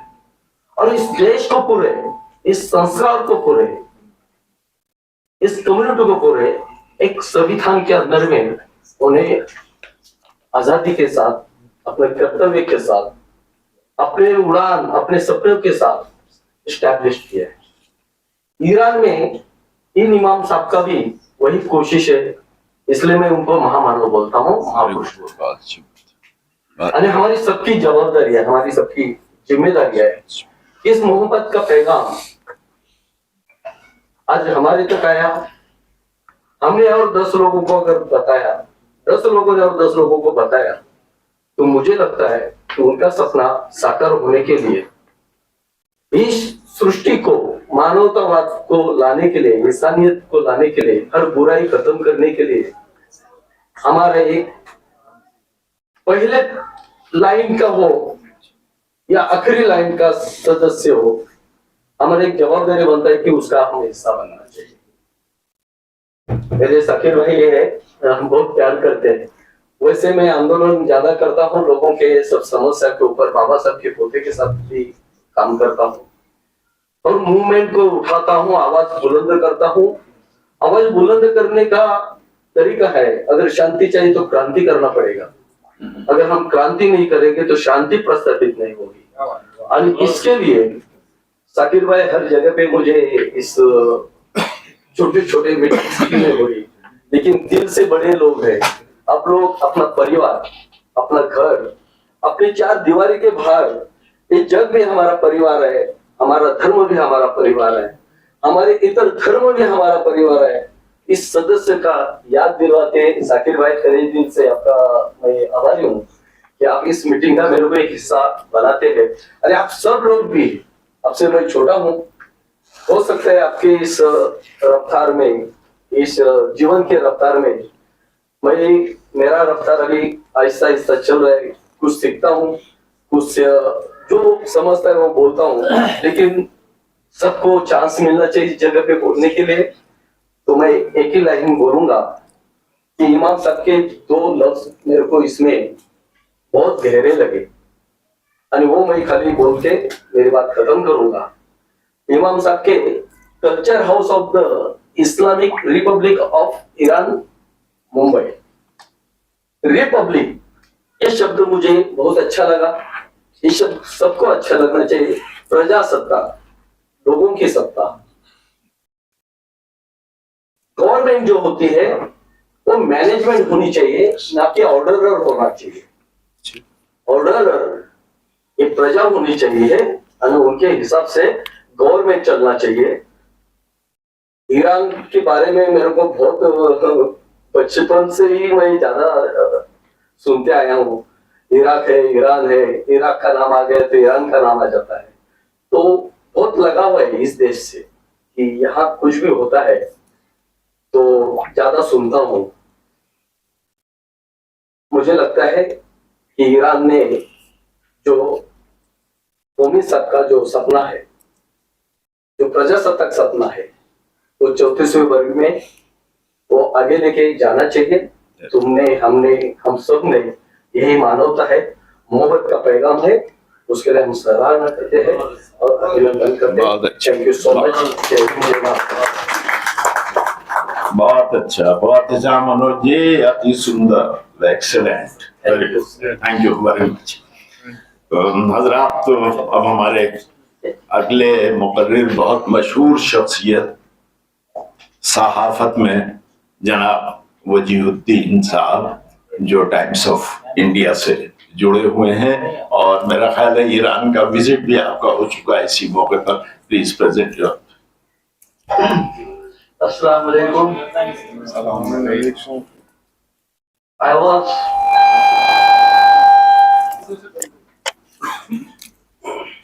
was part of a delegation a couple of years ago and to Iran, and the occasion was same.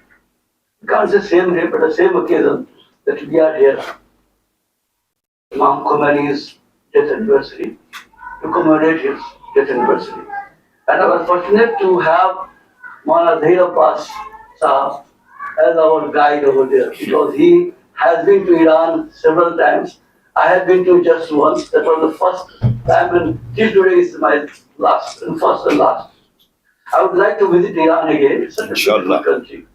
Unfortunately, I have not got a chance to visit it again, and I hope something happens. And we would like to visit the beautiful country and meet the people and have shelo kebab again over there. I have had shelo kebab in Irani club in Dubai a couple of times, but Iran, kebab in Iran is like unlike anywhere else. So, but with that note, I would like to tell you, a lot of things have been said about Imam Khomeini's justice, his way of living, his thoughts, his message. But what I feel a lot about and remember, it has been long, I mean many years ago, almost around 10 years ago, I was in Iran. But what I, even today, till today I remember very vividly, is his house.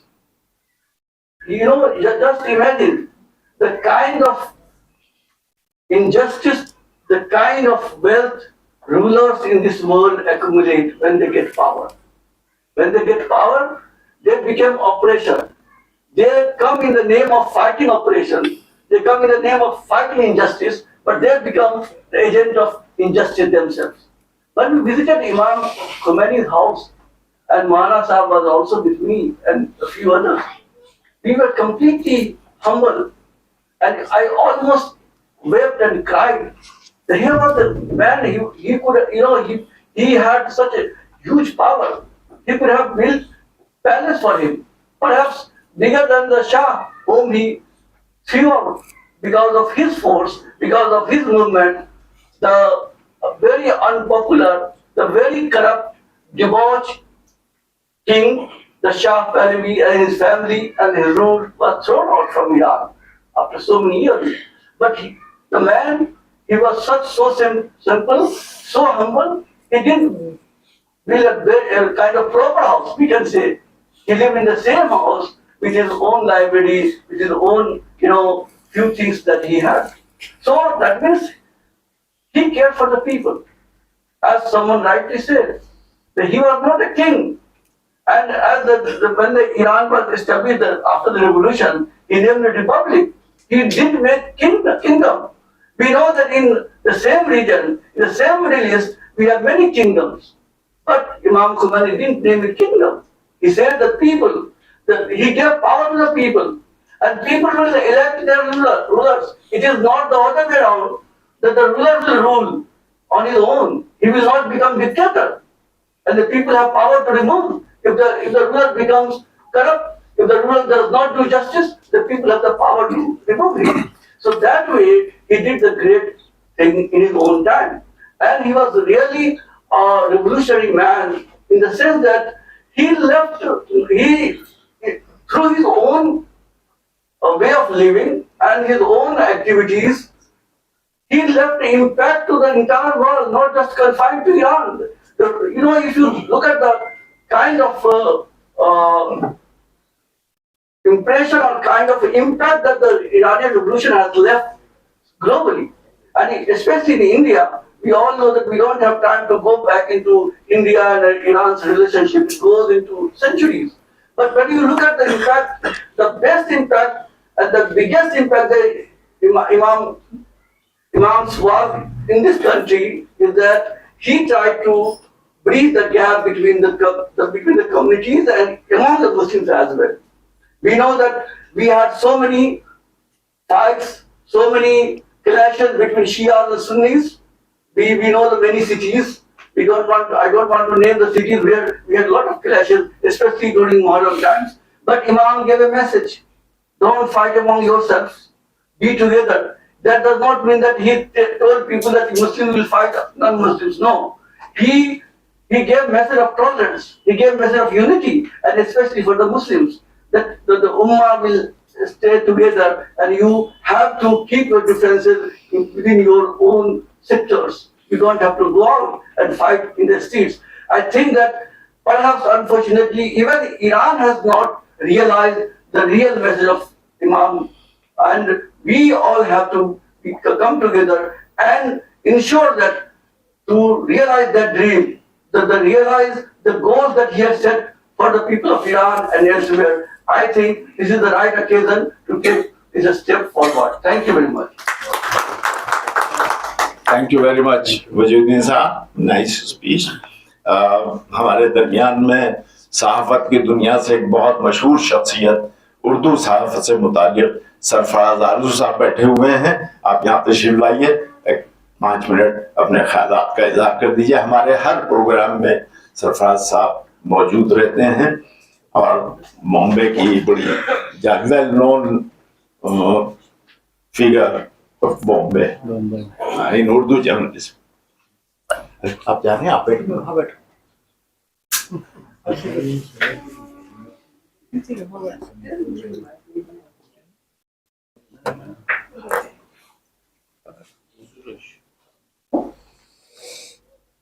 Assalamu alaikum, everybody. As we normally say, the proof of pudding is in eating.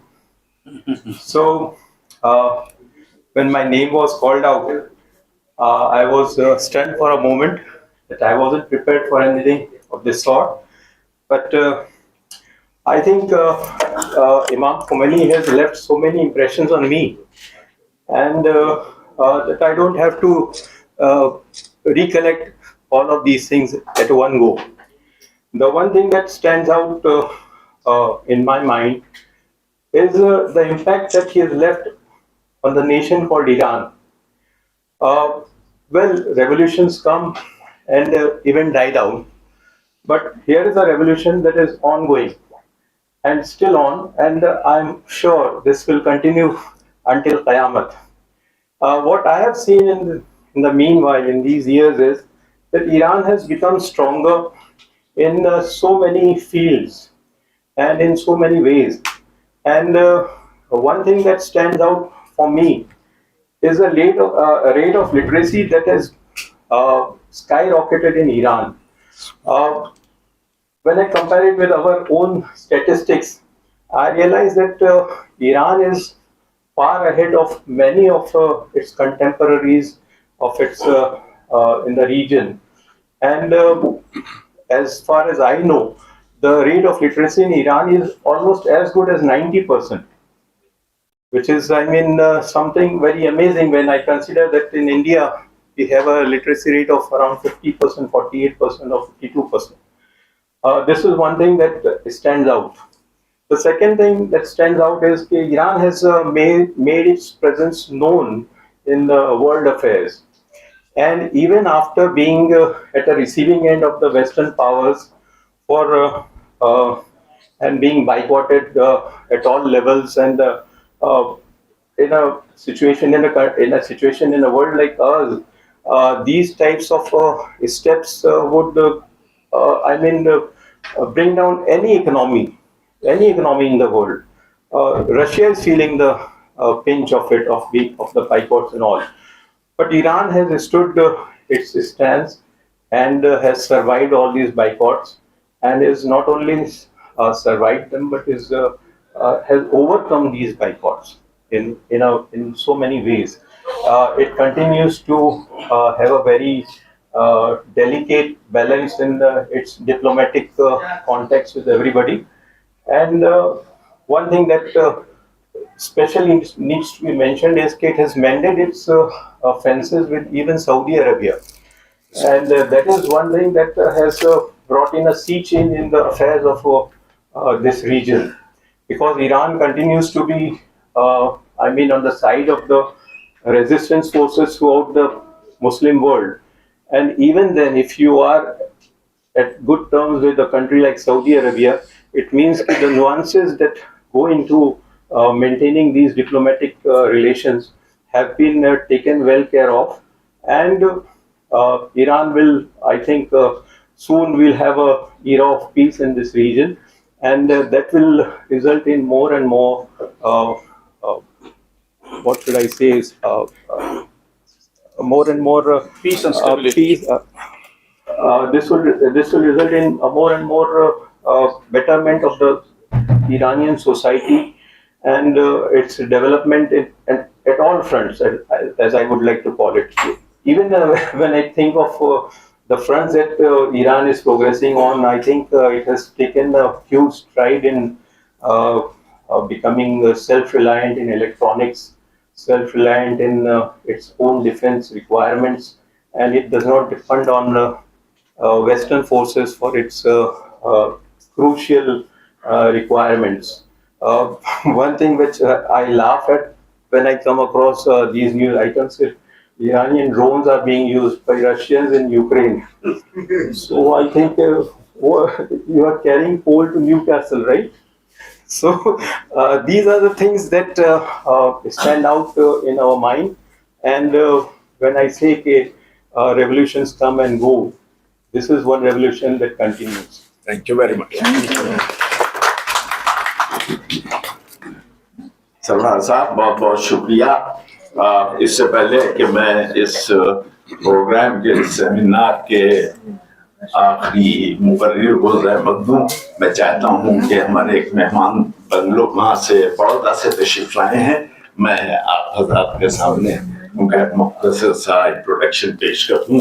आप हैं जनाब शहजादा मुश्तबा भाई साहब, अलवी बोरा जमात के सैयदना साहब जो हैं उनके साहबजादे हैं, तशरीफ लाए हैं। हम मशहूर हैं, आपके शुक्रगुजार हैं कि आपने ज़हमत फरमाई इस उसमें। अगर 2-4 जुमले आप कहना चाहें, चूँकि वक्त बहुत कम रह गया है। सिर्फ 5 मिनट। हाँ, बिल्कुल, शुक्रिया। Assalamu alaikum wa rahmatullahi wa barakatuh. Greetings to all present here. I will commence my speech by introducing myself and the community which I belong. Okay. I am Shahzada Mujtaba Bhai Sahab. Today, on the occasion of 34th Commemoration Day of Ayatollah Khomeini, I am representing not only myself but my whole community. I belong to a community which not many people know about. We have not been introduced properly in front of the world. And by this stage and opportunity, I allow myself, with the blessings of my father, Sayyidina Hatim Zakiuddin Sahab Tawalillah Umrah Sharif, to introduce my community in front of intellectuals and in front of people with rich Islamic knowledge. I belong to a close-knitted community. I belong to a community which is small but harmonious. I belong to a community which spreads over the world but is still united. I belong to a community which is not run by a ruler but by a leader. I belong to a community which follows Sayyidina Hatim Zakiuddin Sahab, and I proudly say I belong to Alawi Bahra community. Dear listeners, there is not much difference between you and me. We and everyone present here has the same origin and the same roots, which is Islam. And surely and undoubtedly, Islam needed and needs flag bearers in this 21st century. Iran, a country known for its culture, was sliding into the filthy hands of Shah and Western countries. It needed a savior, and Ayatollah Khomeini at that time emerged as one. He was meant to guide the people of Iran towards the commands of Quran. Allah always sends someone to protect and prevent the extinction of holy and spiritual knowledge. He was one of the leaders who have immensely contributed in the religious fields. He had emerged as the first supreme leader, a prominent figure with charisma and a ray of hope for Iran. He, with his far-sightedness, cleansed out Iran from the dangerous and vicious claws of Western culture.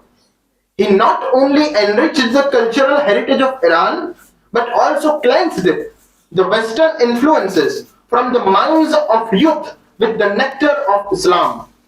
He was totally against the cultural westernization. But listen, my friends, he modernized Iran while still rejecting the penetration of Western ideas.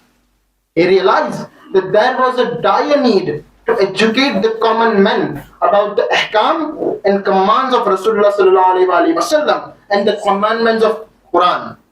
There was a need to inculcate the values and codes of Sharia, divine scriptures, books, and divine laws in the citizen of Iran.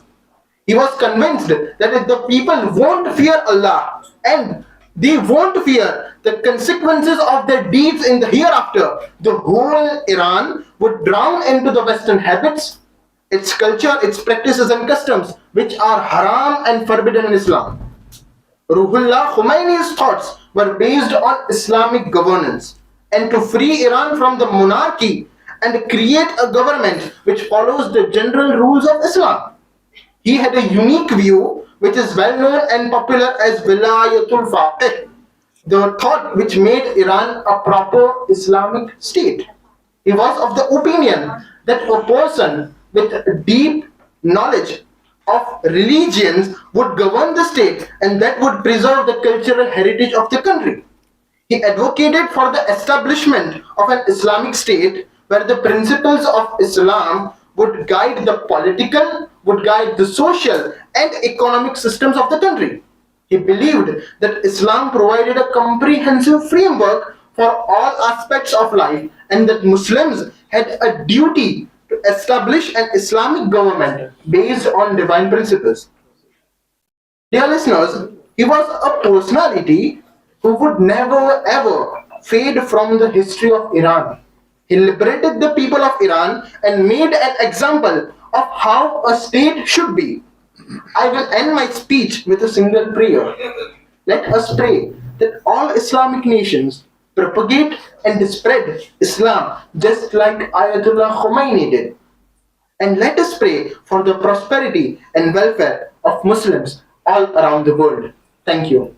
Very nice. Thank you very much, Shahzad Sahab. Thank you very much.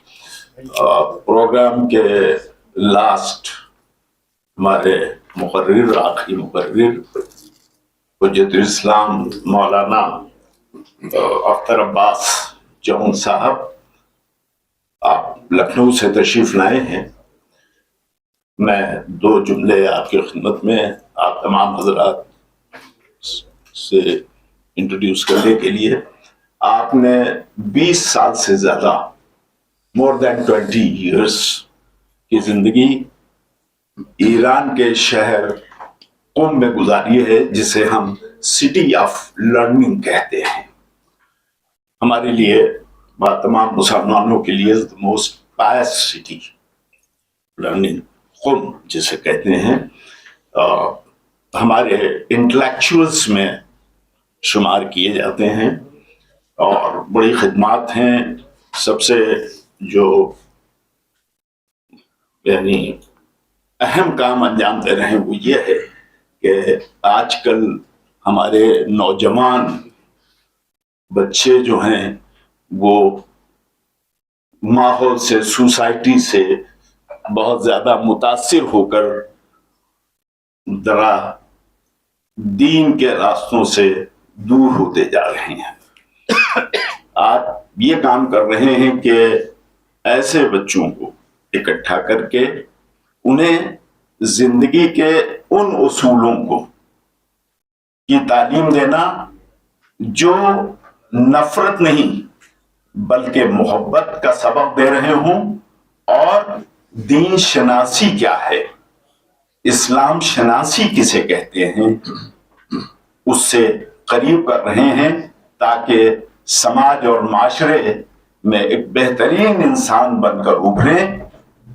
सिर्फ ये नहीं कि वो उस समाज और माशरे का एक हिस्सा बने, बल्कि समाज और माशरे के लिए एक सरमाए की हैसियत रखें। हमारे लिए ये बड़ी खुशी की बात है कि हम आज एक ऐसे इंटेलेक्चुअल के ख्यालात से मुस्तफीज होंगे कि जो अपनी जिंदगी को, समाज को, माशरे को बेहतरीन बनाने में गुजार रहा है और सर्व कर रहा है। मैं गुजारिश करूंगा अपने मेहमान मुकर्रिर जनाब मौलाना अख्तर अब्बास जॉन साहब से कि अपने ख्याल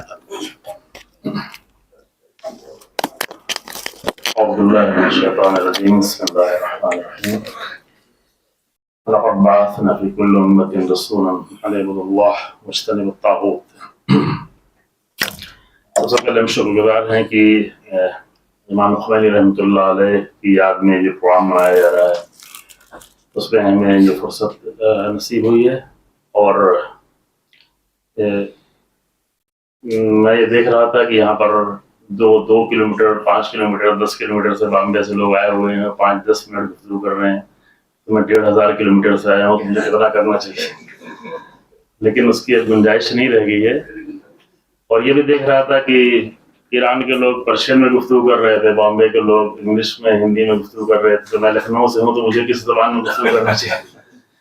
اگرچہ مجھے لکھنؤ کی زبان بھی زیادہ اچھی نہیں آتی، اردو بھی اچھی نہیں بول پاتا، لیکن آپ میری زبان پہ نہیں جائیے گا، میرے انداز بیان پہ بھی نہیں جائے گا۔ بقول علامہ اقبال کے کہ انداز بیان گرچہ میرا شوق نہیں ہے، شاید کہ اتر جائے تیرے دل میں میری بات۔ تو چند باتیں انشاءاللہ آپ کی خدمت میں عرض کرنی، بالکل وقت نہیں ہے، لہٰذا صرف پوائنٹ۔ پہلا مطلب یہ ہے کہ انسانوں کے پہچاننے کا ایک طریقہ یہ ہے کہ وہ لوگوں پر کتنا اچھا اثر ڈالتے ہیں یا کتنا برا اثر ڈالتے ہیں۔ اگر اچھا اثر ڈالتے ہیں تو وہ اچھے انسان ہیں اور عظیم انسان ہیں، اور اگر لوگوں پر برا اثر ڈالتے ہیں، چاہے وہ اپنی فیملی پر، تو وہ برے لوگ ہیں۔ اور یہ دائرہ، یہ سرکل جتنا بڑا ہوتا چلا جائے گا، اگر بڑے سرکل میں زیادہ لوگوں پر اچھا اثر ڈالا ہے تو وہ اتنا انسان اتنا ہی عظیم اور اتنا ہی گریٹ ہوتا چلا جاتا ہے۔ جیسا کہ بھی آن لائن گفتگو کر رہے تھے، وہ تاریخ سے بھی آگے بڑھ جاتا ہے۔ اور اس کے اپوزٹ اگر برا اثر جو ہے وہ دور تک پہنچتا ہے، پورے ملک میں پہنچتا ہے، اس میں کسی انسان کے ذریعے سے پورے ملک میں نفرت پہنچتی ہے، تو وہ سلسلہ دور تک جاتا ہے، ختم نہیں ہوتا۔ اس اعتبار سے اگر دیکھا جائے تو ہم بہت سارے لوگوں کا نام سنتے ہیں، لیکن سوچتے ہیں وہ رہے ہوں گے کئی سال پہلے، ہزاروں سال پہلے، لیکن 4000 سال پہلے اگر حضرت ابراہیم تھے، ممکن ہے وہ کچھ خاص دین کے لیڈر رہے ہوں، لیکن جنہوں نے ویلیوز قائم کی ہے وہ ویلیوز سارے انسانوں کے لیے تھی، وہ خاص انسانوں کے لیے نہیں تھے۔ حضرت موسیٰ تھے، حضرت عیسیٰ کرسچنز کے نبی مانے جاتے ہیں، جبکہ وہ سب کے نبی ہیں، لیکن انہوں نے جو ویلیوز قائم کی ہے وہ صرف کرسچنز کے لیے نہیں ہے، پوری بشریت کے لیے، پوری انسانیت کے لیے۔ وہ انفلوئنس جو ان کا موجود ہے کہ امر اکرم صلی اللہ علیہ وآلہ وسلم، حضرت محمد مصطفیٰ صلی اللہ علیہ وسلم کی ذات، وہ عرب میں تھے، مکے میں تھے، مدینہ میں تھے، مسلمانوں کے رہنما مانے جاتے ہیں، لیکن وہ مسلمانوں کے لیے نہیں تھے، کیونکہ وہ جو باتیں کرتے تھے وہ کسی ایک انسان کے لیے نہیں کرتے تھے۔ اس بنیاد پر ایک کتاب میری نظروں سے بہت پہلے گزری تھی، ابھی بات یاد آ گئی، 1974 یا 1978 میں امریکہ میں کتاب لکھی گئی، امریکن رائٹر نے لکھی تھی، اچھا مطالعہ کیا تھا کہ پوری تاریخ کے 100 سب سے زیادہ influential persons, 100 most influential person of the history. اچھی کتاب ہے، پڑھنے کی ہے، اور اچھا لگتا ہے جو اچھے لوگوں کے بارے میں پڑھا جائے تاریخ کے۔ تو اگرچہ وہ کرسچن تھا انسان، رائٹر، لیکن اس نے حضرت عیسیٰ کا نام تیسرے نمبر پہ لکھا ہے، پہلے نمبر پہ حضرت محمد مصطفیٰ صلی اللہ علیہ وسلم کا نام لکھا، کیونکہ یہاں پر کوئی تعصب کی بات نہیں ہے، یہاں یہ کہ کس انسان کا اثر کتنا زیادہ تاریخ میں پڑا ہوا ہے۔ دوسرے نمبر پہ نیوٹن کا نام ہے، بعد میں آئنسٹائن کا ہے، اور دوسرے لوگوں کا نام ہے چوتھے پانچویں نمبر پر۔ تو یہ اہم موضوع ہے کہ انسانوں کو، اور یہ صرف یہ کہنے کے لیے نہیں، یہ اپنے لیے بھی یہ باتیں کہہ رہے ہیں کہ ہم بھی اپنے آپ کو اس طرح پہچان سکتے ہیں کہ ہم کتنے انسانوں پر کتنا اچھا اثر ڈال سکتے ہیں، یا اس کے برعکس خدا نخواستہ کہیں ایسا تو نہیں کہ ہم لوگوں پر برا اثر ڈال رہے ہیں، اپنی فیملی پر، اپنے آس پاس کے لوگوں پر، اپنے پڑوسیوں پر، یا اپنے ملک پر برا اثر ڈال رہے ہیں، تو اسی نام سے وہ انسان جانا جاتا ہے۔ اور اس قانون کے اعتبار سے اگر جانا جائے پہچانا جائے تو تاریخ میں امام خمینی کا وہ نام ہے کہ جنہوں نے صرف اپنے ملک پہ اثر نہیں ڈالا ہے، صرف چند مولویوں پر یا طالب علموں پر یا اپنے شاگردوں پہ اثر نہیں ڈالا ہے۔ ایک زمانے میں تہران اور ایران کے کلچر کے لحاظ سے اس کو یورپ کے کلچر کا بہت ہی زیادہ بلکہ بہت ہی بری حالت میں سمجھا جاتا تھا، لیکن ایک بوڑھا انسان ایک مدرسے سے نکل کر اس طرح اثر ڈالے کہ لاکھوں بلکہ کروڑوں جوانوں کی زندگی کو تبدیل کر دے اور ان کی میٹیریل زندگی کو اسپریچول زندگی میں بدل دے، تو یہ انفلوئنس، یہ تاثیر، یہ انسان کی شخصیت کو بتاتی ہے کہ ایک انسان کتنا عظیم ہے۔ اس کے بارے میں آج تھوڑی سی گفتگو ہو رہی ہے۔ میں یہاں پر زیادہ گفتگو واقع نہیں کروں گا، صرف میں چند قانون بتانا چاہتا ہوں کہ ایک انسان کیسے اتنا تاثیر گزار ہو جاتا ہے، کیوں اثر ہوتا ہے۔ ہم دیکھتے ہیں کہ کبھی کبھی ہم اپنے بچوں پہ اثر نہیں کر پاتے، ہم اپنے بچوں کے ہاتھ سے موبائل نہیں لے پاتے، ہم اپنے بچے اگر تعلیم میں کمزور ہیں تو ان پر اثر نہیں ڈال پاتے۔ اگر ہمارے اپنے بچے جو ہمارے خون، ہماری ہڈی، ہماری نسل سے ہیں، اگر وہ بہک گئے ہیں، راستہ خراب ہو گیا تو ان کو ہم سنبھال نہیں پاتے۔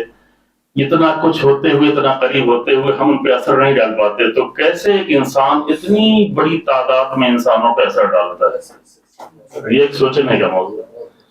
کیسے ایک نبی 4000 سال پہلے، 5000 سال پہلے، 3500 سال پہلے حضرت موسیٰ، 2000 سال پہلے حضرت عیسیٰ اور 4000 سال پہلے حضرت ابراہیم، انہوں نے کیسے اثر ڈالا ہے کہ وہ آج تک اتنے احترام سے یاد کیا جاتا ہے، اور تاریخ میں ایسے عظیم انسانوں کو ہمیشہ یاد کیا جائے گا۔ اس کے مقابل میں برے انسانوں کو یاد کیا جائے گا، اس لیے یاد کیا جائے گا تاکہ برے انسان نہ بنے، تاکہ فرعون نہیں بنے، تاکہ یزید نہیں بنے، تاکہ نمرود نہیں بنے۔ تو یہ دو طرح کے نام ہمیشہ باقی رہتے ہیں اور چلتے رہتے ہیں۔ یہاں پر جو ہے ہم سے یہ دیکھنا چاہیں گے کہ کن بنیادوں پر امام خمینی رحمۃ اللہ علیہ، جو ہماری زمانے کے انسان تھے، ایک چھوٹے سے حوضے میں رہتے تھے۔ اس زمانے میں قم کا حوضہ، ابھی ہمارے بزرگ کہہ رہے تھے کہ اتنے بڑے حوضے میں ہے، learning of city of learning سے میں کچھ پڑھ کے نہیں آیا ہوتا تھا، اس لیے میں اس کے لیے آپ فکر نہ کریے گا۔ اور ایک منٹ جو میرے بارے میں بیان کیا وہ تو آپ کو بیکار چلا گیا، وہ کسی کام کا نہیں رہا۔ لیکن عزیزو، ایک چھوٹا سا حوضہ تھا اس وقت قم کا، ابھی تو بہت اچھا شہر ہو گیا ہے۔ وہاں پہ رہنے والا انسان وہ اس کو یہ فکر نہیں تھی کہ میرے بچے، میرا گھر، میری بیوی، میرا گھرانہ، اسے فکر تھی کہ دنیا میں کہاں کہاں ظلم ہو رہا ہے، فلسطین کی سرزمین پر کیوں ظلم ہو رہا ہے، امریکہ کی سرزمین پر، ساؤتھ امریکہ کی سرزمین پر کیوں ظلم ہو رہا ہے۔ وہ یہ نہیں دیکھتا تھا کہ مسلمانوں کے لیے آواز اٹھائی جائے، بلکہ وہ کہتا ہر مظلوم کے لیے آواز اٹھائی جائے۔ اور یہ اس کی آواز نہیں تھی، یہ آواز بھی رسول اللہ کی آواز تھی، کیونکہ رسول اللہ نے مسلمان کے سامنے مسلمان تھے، ان کو مخاطب کر کے کہا تھا کہ من سمع رجلا ینادی یا للمسلمین فلم یجدہ فلیس بمسلم۔ اگر کسی نے، مسلمانوں نے کسی بھی انسان سے، چاہے وہ کوئی بھی ہو، کسی بھی مذہب کا ہو، اگر اس سے یہ سنا ہو کہ اے مسلمانوں میری مدد کو آؤ، اور اگر وہ اس مظلوم کی مدد کرنے نہ جائے تو کتنی بھی نمازیں پڑھ لے، کتنا بھی روزہ رکھ لے، وہ مسلمان ہی نہیں۔ تو یہ امام خمینی کے چند جملے میں آ کر گجرات میں تھا ایک پروگرام میں، وہاں کر رہا تھا کہ ایسا علم جس پر عمل نہ کیا جائے وہ صرف یہ کہ فائدہ مند نہیں ہے بلکہ نقصان دہ بھی ہے نا۔ تو یہ باتیں ہم سب سنتے ہیں، علم تو ہمیں ہے کہ ظلم کے خلاف ہمیں آواز اٹھانا چاہیے، بولنا چاہیے، لیکن امام خمینی نے اس پر عمل کیا، صرف پڑھا نہیں ہے، صرف درس نہیں دیا ہے، صرف کتابیں نہیں لکھی ہیں، صرف پڑھایا نہیں ہے، بلکہ اس پر مضبوطی کے ساتھ عمل کیا ہے۔ تنہا انسان، اکیلا انسان، اس کے لیے بیٹوں کی قربانی دی ہے۔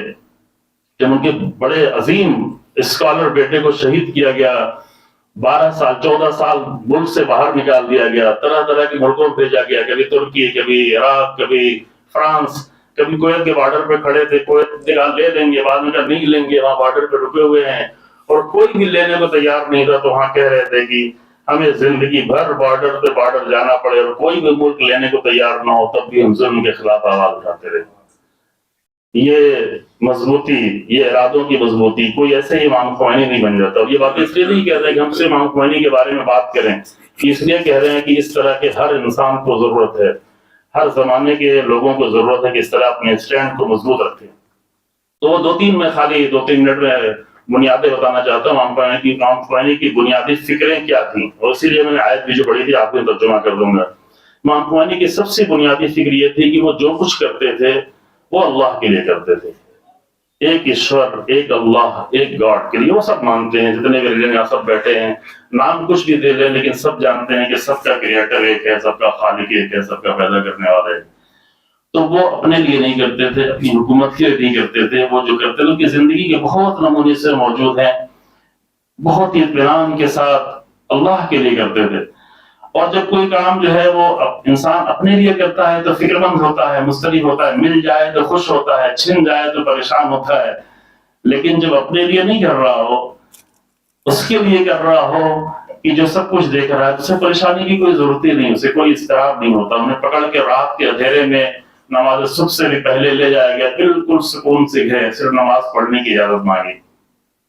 جب پکڑ کے لے جایا جا رہا تو یہ حالت تھی. اور جب پورا ملک تیار تھا اور انہیں پیرس سے فلائٹ سے لے آیا جا رہا تھا تو آ کے رپورٹر نے پوچھا کہ تم کیسا محسوس کرتے ہو؟ کہ کچھ نہیں. تو یہ بڑے فخر کی بات تھی، میں نے یہ کیا، میں نے یہ کیا، میں نے یہ کیا. نہیں، کچھ نہیں. میں نے اسی لیے دوسرا قانون ان کی زندگی کے فکر کا دوسرا قانون یہ تھا کہ وہ کبھی نتیجے کی فکر نہیں کرتے. یہ ان کے کلمات ہیں، ابھی ہمارے پاس ہے لیکن ابھی وقت نہیں ہے. وہ نتیجے کی کبھی فکر نہیں کرتے تھے کہ نتیجہ کیا نکلے گا. ان کا کہنا تھا کہ میں نتیجے کا پابند نہیں ہوں، میں صرف اپنی ڈیوٹی انجام دینا چاہتا ہوں. میرا کام اپنی ڈیوٹی انجام دینا، نتیجہ جس کے لیے ہے وہ خود جانے. میں اپنے لیے تھوڑی نہیں کر رہا ہوں کہ نتیجہ مجھے چاہیے. میں اگر اللہ کے لیے کام کر رہا ہوں تو نتیجہ اللہ چاہے. اللہ چاہے میری زندگی میں نتیجہ آئے، اللہ چاہے میری زندگی کے بعد نتیجہ آئے، اللہ چاہے آئے، اللہ چاہے تو نہ آئے، اللہ چاہے میں مر جاؤں، شہید ہو جاؤں، جان چلی جائے، نہ چاہے تو زندہ رکھے. لہذا کبھی انہوں نے نتیجے کی فکر نہیں کی بلکہ صرف اپنے وظیفے کی فکر کی، ہے نا. اور چونکہ اللہ کے لیے امور کو انجام دے رہے تھے لہذا ایک تیسرا پہلو یہ تھا کہ کسی سے خوفزدہ بھی نہیں تھے، کسی سے ڈرے ہوئے نہیں تھے. جب لوگ اپنے لیے کرتے ہیں، اپنی حکومت کے لیے کرتے ہیں، اپنے اقتدار کے لیے کرتے ہیں تو ڈرے ہوتے ہیں، پتہ نہیں ملے گی کہ نہیں ملے گی، یہ کریں تو وہ کرو تو کمپرومائز کر لیں، کچھ حق ملا لیں، کچھ باطل ملا لیں. ہمیں حکومت تو چاہیے، اسے کسی طرح پورا کرنا ہے. لیکن جب اللہ کے لیے ہو تو نہ کوئی کمپرومائز کرنے کی ضرورت ہے. کمپرومائز سے مراد نہیں باطل سے کمپرومائز، غلطیوں سے کمپرومائز، اس کی ضرورت نہیں ہے. نہ ہی خوفزدہ تھے، نہ ہی ڈرے ہوئے تھے، نہ ہی کبھی پشیمان تھے. جب پورے پارلیمنٹ کے اڑانے کے لاگے خبر دی گئی تو بڑے مطمئن تھے، کچھ نہیں کہا صبر کرو. جب ان کے جوان بیٹے کی شہادت کی خبر دی کہا یہ بھی کوئی لطف ہوگا اللہ کا، اس کا کوئی اچھا نتیجہ نکلے گا، بہت اچھا نتیجہ نکلا. اس کے بعد انقلاب دوبارہ زندہ ہو گیا، ٹھہر گیا تھا لیکن پھر دوبارہ زندہ ہو گیا. لوگوں نے بڑے ذکر کیے بیٹے کے، بڑا یاد کرائی، بڑا اچھا بیٹا تھا، ایسا تھا کہ اس بات سے رو لیں. نہیں روئے، اس کو روئیں گے نہیں. جس میں دشمن ہمیں رونا دیکھنا چاہتا ہے مجھے نہیں رونا چاہیے، یعنی اپنی کمزوری کا اظہار نہیں کرنا چاہیے. جب باطل ہمیں کمزور دیکھنا چاہے، حکومت ہمیں کمزور دیکھنا چاہے تو اپنے آنسو سے ہمیں اپنی کمزوری کا اظہار بھی نہیں کرنا چاہیے. یہ ان کی زندگی کی بنیادی اصول تھے عزیزو. اور اسی بہت سارے اور دیگر افکار تھے لیکن ہم ابھی سے فرصت نہیں ہے. چند ہی چیزیں بیان کی ہے جس پہ ہماری توجہ کی رہے، ایک دو تو انشاءاللہ اس پہ ہم کوشش بھی کریں اس سے اپنی زندگی کو ڈھالنے کی اور اس کے نتیجے تک آگے بڑھنے کی. اور اسی بنیاد پر انہیں بہت ہی عظیم اقدامات کیے اور وہ تاثیرات جو ہے 34 سال گزر جانے کے بعد اثرات کم نہیں ہوئے بلکہ اثرات بڑھتے جا رہے ہیں. اگر آپ یہ سمجھتے ہیں کہ آج 2012 سے لے کر کے 2021-22 تک داعش نے جو حالت بنا دی تھی پوری دنیا کی کہ آج کے زمانے کے لوگوں نے ان کو جا کے ہرا دیا، یہ کسی نے نہیں ہرایا، یہ امام خمینی کے افکار نے ان کو شکست دی. باقی لوگ ڈھونگ رچ رہے تھے، امریکہ اور دوسرے لوگ جو میڈیا کے ڈھونگ رچ رہے تھے، انہیں اصلاح دے رہے تھے، انہیں ٹریننگ دے رہے تھے. لیکن جن لوگوں نے جا کر دسیوں ہزار لوگوں نے اپنی جان دے کر، اس میں قاسم سلیمانی جیسے لوگوں نے قربانیاں دے کر ہمارے انڈین لوگوں کو بچایا، نرسوں کو بچایا، انہوں نے جن لوگوں نے یہ جان دی اور ایسے دہشت گردوں سے پورے وجود سے جنگ لڑی تو وہ وہی لوگ تھے جنہوں نے امام خمینی کے افکار سے پرورش پائی تھی، جنہوں نے امام خمینی کے مکتب میں تربیت پائی ہوئی تھی. تو امام خمینی کے اثرات صرف جو ہے اچھے لوگوں پر نہیں ہیں، امام خمینی کے اثرات برے لوگوں پہ ہیں. برے لوگوں کے اثرات کیا ہیں کہ آج سپر پاور امام خمینی کے افکار سے ڈرتا ہے. امریکہ کو اگر بار بار چیلنج ہوتا ہے تو امام خمینی کے افکار سے ہوتا ہے. اسرائیل جیسا تاریخ کا سب سے بڑا ظالم ملک آج اگر ڈرتا ہے تو امام خمینی کے افکار کی بنیاد پر ڈرتا ہے. یہ ہے اثرات جو ہمیشہ باقی رہیں گے. آخری بات میں قرآن سے ریلیٹ کر کے کہنا چاہتا ہوں، جو میں نے آیت پڑھی سورہ نحل کی 36 نمبر آیت کے ایک حصہ شروع کا پڑھا. قرآن کہتا ہے کہ میں نے ہر قوم میں اپنے میسنجرز بھیجے ہیں. لقد بعثنا فی کل امت رسولا، ہر امت میں نے رسول یعنی میسنجرز بھیجے ہیں. کیوں بھیجے ہیں؟ صرف دو کام کے لیے، ان اعبدوا اللہ واجتنبوا الطاغوت، یہ کہ ایک کریٹر ایک خالق کی بندگی کی جائے اور ظالموں سے طاغوتوں سے مقابلہ کیا جائے، ان سے اجتناب کیا، ان کے مقابل میں رہا جائے. عام طور سے اچھے لوگ پہلا والا کام تو کرتے ہیں کہ بھئی ہم تو اچھے لوگ ہیں تو ہمیں پوجا کرنا چاہیے، ہمیں عبادت کرنا چاہیے، ہمیں بندگی کرنا چاہیے، ہمیں چرچ میں جانا چاہیے، ہم یہ سب اچھا کام کرنا چاہیے. لیکن دوسرا والا حصہ لوگ بھول جاتے ہیں، اسی لیے ظلم بڑھتا چلا جاتا ہے. یہ کہ ظالموں کے مقابل میں رہیں، یہ کہ ان کے لیے آواز بلند کریں، یہ حصہ لوگ بھول جاتے ہیں، صرف پہلا حصہ یاد رکھتے ہیں. جبکہ قرآن کہتا ہے میں نے جتنے بھی نبی بھیجے ہیں سب کا صرف یہی دو مقصد تھا کہ ایک اللہ کی ایک خالق کی بندگی کی جائے لیکن ظالموں کے مقابل میں رہا جائے. امام خمینی نے دونوں کام کیا اور دونوں کام بہت ہی مضبوطی سے کیا. جب وہ نماز شب کے لیے رات میں عبادت کے لیے کھڑے ہوتے تھے تو اللہ کو یاد کر کے اتنا روتے تھے کہ رومال کم پڑ جاتا تھا. یہ معتبر ان کے بیٹے سے سنی یہ بات ہے. کبھی کبھی زیادہ رومال کی ضرورت ہوتے تھے، اللہ کی بارگاہ میں یاد کرتے تھے، لیکن جب ظلم کے مقابل میں کھڑے ہوتے تھے تو پوری مضبوطی کے ساتھ، پوری طاقت کے ساتھ، پوری قوت کے ساتھ، ہے نا. تو اس طریقے سے انہوں نے آخری بات یہ ہے جو دین کے موضوع بھی یہ تھی کہ انہوں نے بہت سارے جو اثرات ڈالے ہیں جوانوں پر، اپنوں پر، اچھے لوگوں پر، ظالموں کے دل میں خوف پیدا کیا ہے. وہ سارے اثرات ایک طرف، لیکن ایک اثر امام خمینی کی یہ ہے کہ جب پوری دنیا نے یہ طے کر لیا تھا کہ ریلیجن کا کوئی بڑا رول نہیں ہو سکتا ہے سوسائٹی میں، ریلیجن صرف پرسنل لائف کے لیے، چرچ میں چلے جاؤ، مندر میں چلے جاؤ، مسجد میں چلے جاؤ، اپنی پرسنل زندگی میں نماز روزہ کر لو، پوجا پاٹ کر لو، ریلیجن سوشل لیول پر اور پولیٹیکل لیول پر کوئی بڑا رول نہیں ادا کر سکتا. پوری دنیا نے یہ طے کر لیا تھا. اسی زمانے میں امام خمینی نے آ کر ریلیجن کی بنیاد پر اور قرآنی اصولوں پر آ کر ایک ایسا نظام قائم کیا، ایسا نظام کہ جس کو مٹانے کے لیے پوری دنیا کی بڑی سے بڑی طاقتیں لگی رہیں، لیکن جتنا مٹانے کی کوشش کرتے رہیں اتنی آگے بڑھتا چلا گیا. اور اس کے اثرات اور اس کے نتیجے آپ سبھی لوگ دیکھ رہے ہیں کہ آج ایک چھوٹے سے ملک کو 8 کروڑ ابھی آبادی ہونے والی ایران کی، 8 کروڑ کے چھوٹے سے ملک کو پوری دنیا ماننے پہ تیار ہے. صرف میزائل کے اعتبار سے نہیں، صرف ڈرون کے اعتبار سے نہیں، یہ سب بھی اچھی چیزیں ہیں، طاقت ہے، باطل کے مقابلے میں طاقت ہونا چاہیے. لیکن امام خمینی نے آئیڈیالوجی کے لحاظ سے طاقت دی ہے، لوگوں کی فکروں کو مضبوط کیا ہے، لوگوں کی سوچ کی مضبوط کیا ہے، ڈرے ہوئے لوگوں میں حوصلہ پیدا کیا ہے. اور یہ سب کے سب میراث ہے ذات گرامی پیغمبر اکرم صلی اللہ علیہ وآلہ وسلم. قرآن کی آیت کا ترجمہ کر دیا آپ کی خدمت میں. اور آخر میں اگر میں نے تھوڑی سی زیادہ گفتگو کی، اگرچہ مجھے وقت زیادہ دیا گیا تھا لیکن میں بار بار گھڑی دیکھ رہا تھا. آپ لوگوں کی خدمت میں معذرت چاہتے ہیں کہ تھوڑا زیادہ گفتگو ہوئی، اور انشاءاللہ دعا کرتے ہیں کہ ہم سب جو ہے تاریخ کے عظیم انسانوں کی راہ پر صرف ان کا ذکر نہ کریں بلکہ ان کی راہ پر چلیں اور دنیا میں انسانوں پر اچھے اثر ڈالنے کی کوشش کریں. بہت اچھا. آپ نے ایک بہترین تقریر، پرمغز تقریر سماعت فرمائی، اور آپ تصدیق کریں گے کہ میں نے یہ عرض کیا تھا کہ انٹلیکچوئلز میں شمار ہوتا ہے. میں نے غلط تو نہیں کہا تھا؟ پھر موقع ملے آپ کو سننے کے لیے. دعا ہے شکریہ ادا کر دیں. جی